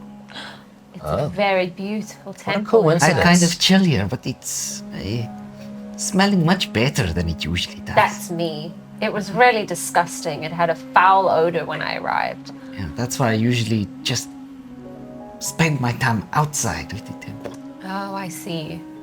Well, it's beautiful now. We can all go and maybe rest a bit inside. I have some cookies and some biscuits and Cookies? and a little Biscuits? bit of bread. I study life and love. Okay. Those And are two very there's beautiful one- things. Yes, it is.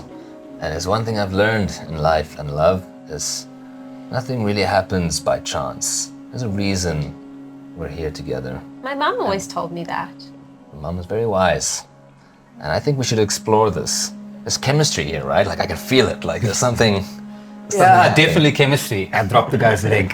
I've been dragging up the leg. Definitely chemistry. Yeah, whatever. I think we should figure this out. Like there's something happening here, right? I'm gonna make some tea, I love and we tea. can all just try and heal up a little bit. Yes. You have any tequila? I don't know what that is. I've got some chai tea, which is really good for warming the heart and warming the body. Yeah, let's I'm a have big that. fan of tea. I will have So some of that. we can have tea and biscuits. Yay. Very good.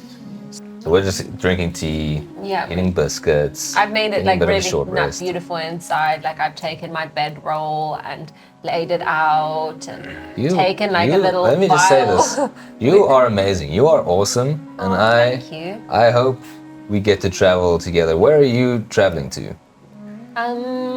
I've been told I need to go to Akube. That's where Avira is sending me. I'm not sure where that is, but that's where I need to go. Well, Do you know that place? funny story.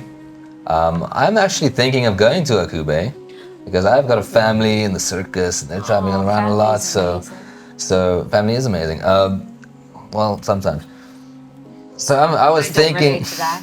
Sometimes, things happen in a sequence of events that lead us on a path. And that path is clearly leading to Akube.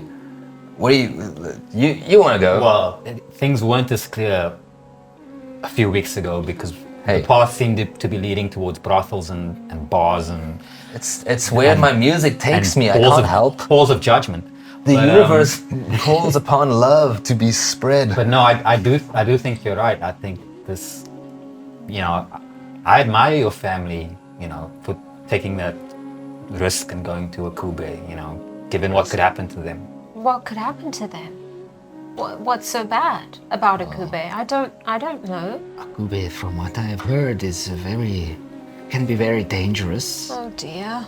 more dangerous than this now?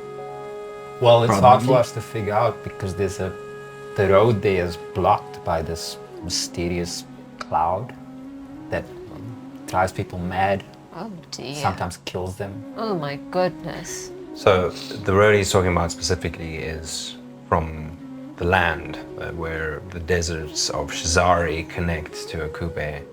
And this sparks a bit of worry in you because that's where your caravan is going to attempt to travel through. Right. Is on land.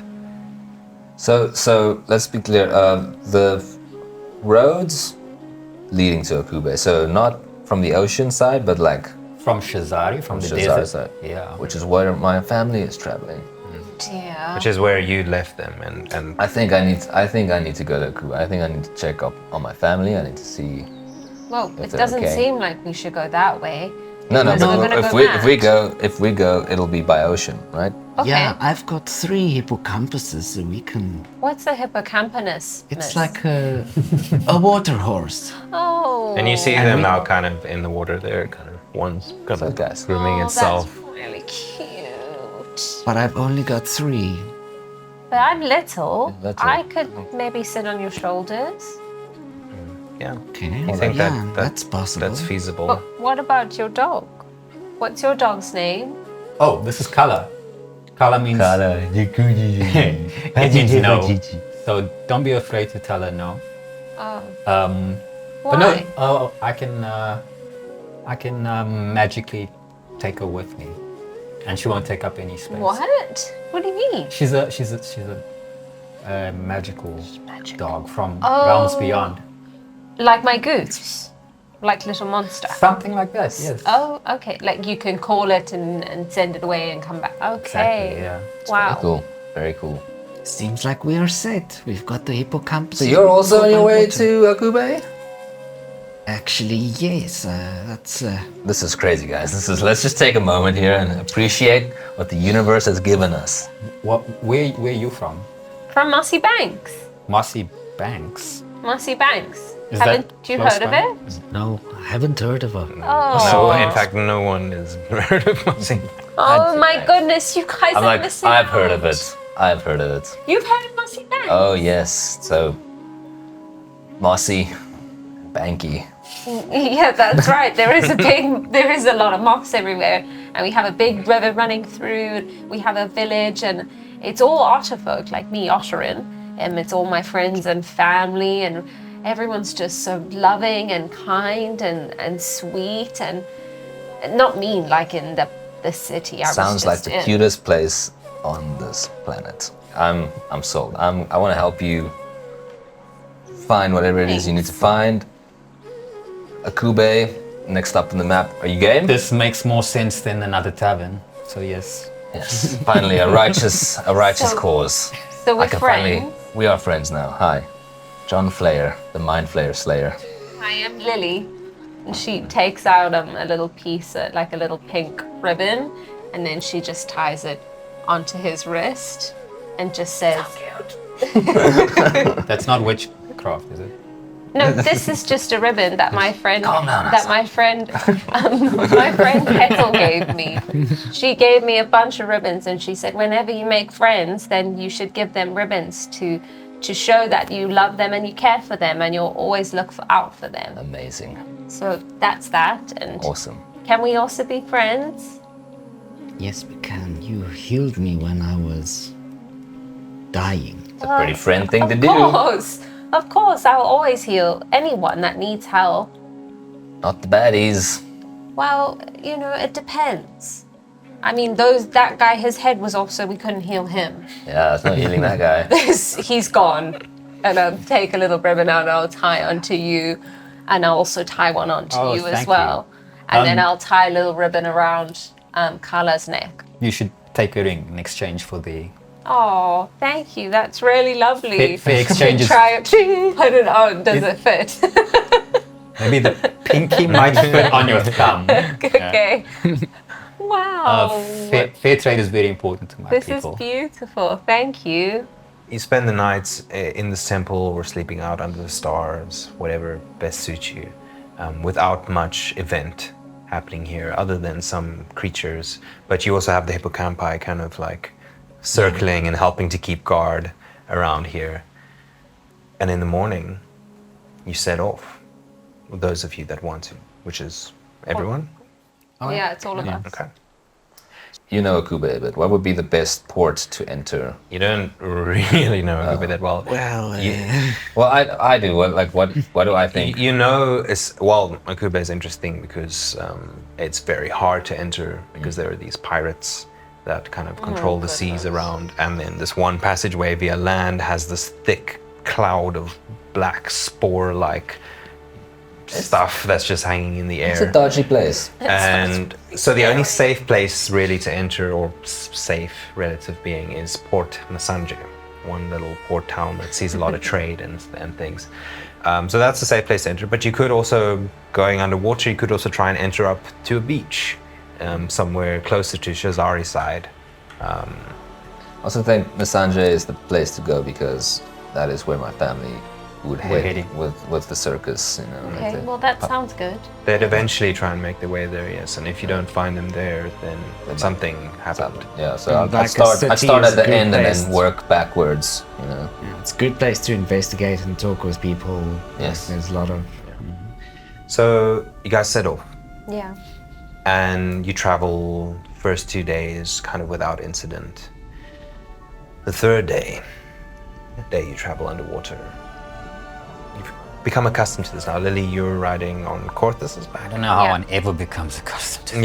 Yeah, for you it just hell. keeps being weird, a watery hell. I just go every now and then I'm like, good. I think I would have made like a little. I would have used some of my rope and made like a little harness on Corpus' body with like little hand straps, Okay. and then like holes at the loops at the back so that I can put my legs in. Okay. Basically, like strap myself and then have a little reins. Please hold his hand. You have your own little saddle on Corthus. I've used His rope saddle. to make a little saddle and ride him while he's riding. And Corthus doesn't mind because he's like, yeah. Yeah, and somewhere Third day. third day, you are traveling along. You kind of stop underwater for a while, try and figure out which way you need to go, and then you get your bearings again, and you set off. And then there's this kind of crag down at the bottom of the ocean.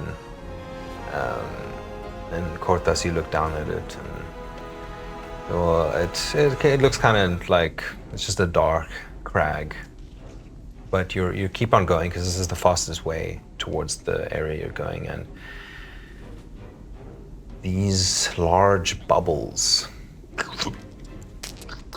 start rising up toward the surface, and you all start looking at each other. What do we do? Do we turn around? Do we keep on going? And there's kind of a tense moment where your hand signals aren't all the same, like you haven't practiced this. Corthus motions keep going. You guys are up. And in this confusion where you all sort of like don't know which way to go, Lily is just like, peace, guys.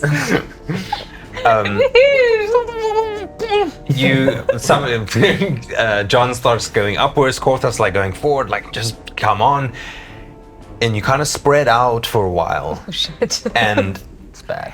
even though you're a little bit spread out, in what seems to be a split of an instant, the crag below you seems to widen, as if the darkness itself is growing. And then you just feel the sucking of like a maelstrom of water just sucking you all down, and you're holding onto your steeds. And then something just I'm being eaten by some sea monster. closes. Great. This is the worst. Misty step. This is the worst thing that could. This is your hell. This is your This hell. is literally. In this moment, whoever first of all, make strength saves. Okay, strength saves. trying to fight against this pool of immensity. So what Lily would be maybe pulled off Porthos stuff. Which, We'll see. 18. Natural one. It's a 1. 18. Okay. 1. No! Isaac! 4. Well, you can't even scream. Go.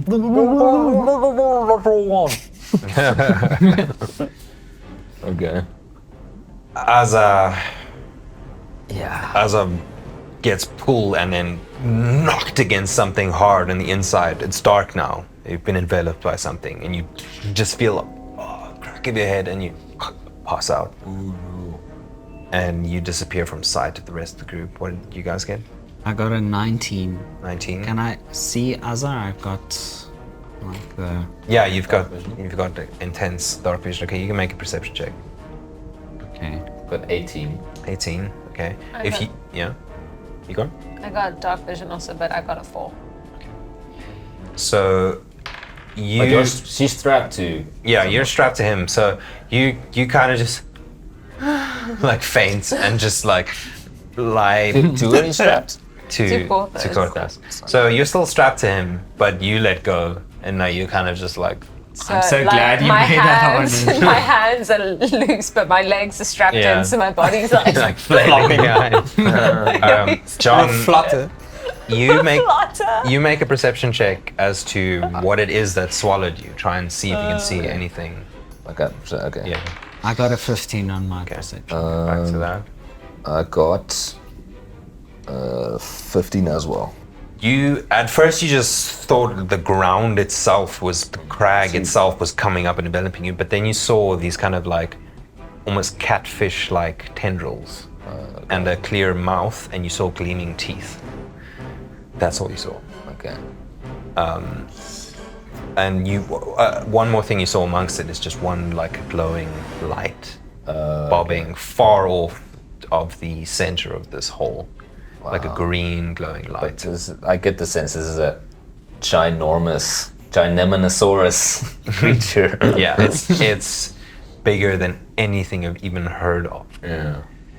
The last of the water inside of this mouth, you think, goes and pops out into somewhere else, and you all get expelled, like hitting into the sides of things, water gushing over you, parts of other things that have been swallowed like hitting you in the head and your body, and you all just get like slammed around, and you try and hold onto Azza as best you can, and Lily is just flailing behind. And John, you're just doing your own thing, and you all get pounded into this utter space of darkness to God's know where. And that is where we will pick up next time. Damn cliffhangers! Oh man. Yeah, well done. Thanks, guys. Thank Okay, you. guys, thank you for joining us for the second kind of prequel little episode. If you really enjoyed this, give us a like and do all that stuff. But go and watch the official first episode where we really get into the story of Kube and Istarra. bye. Bye. What a jolt. What a jolt.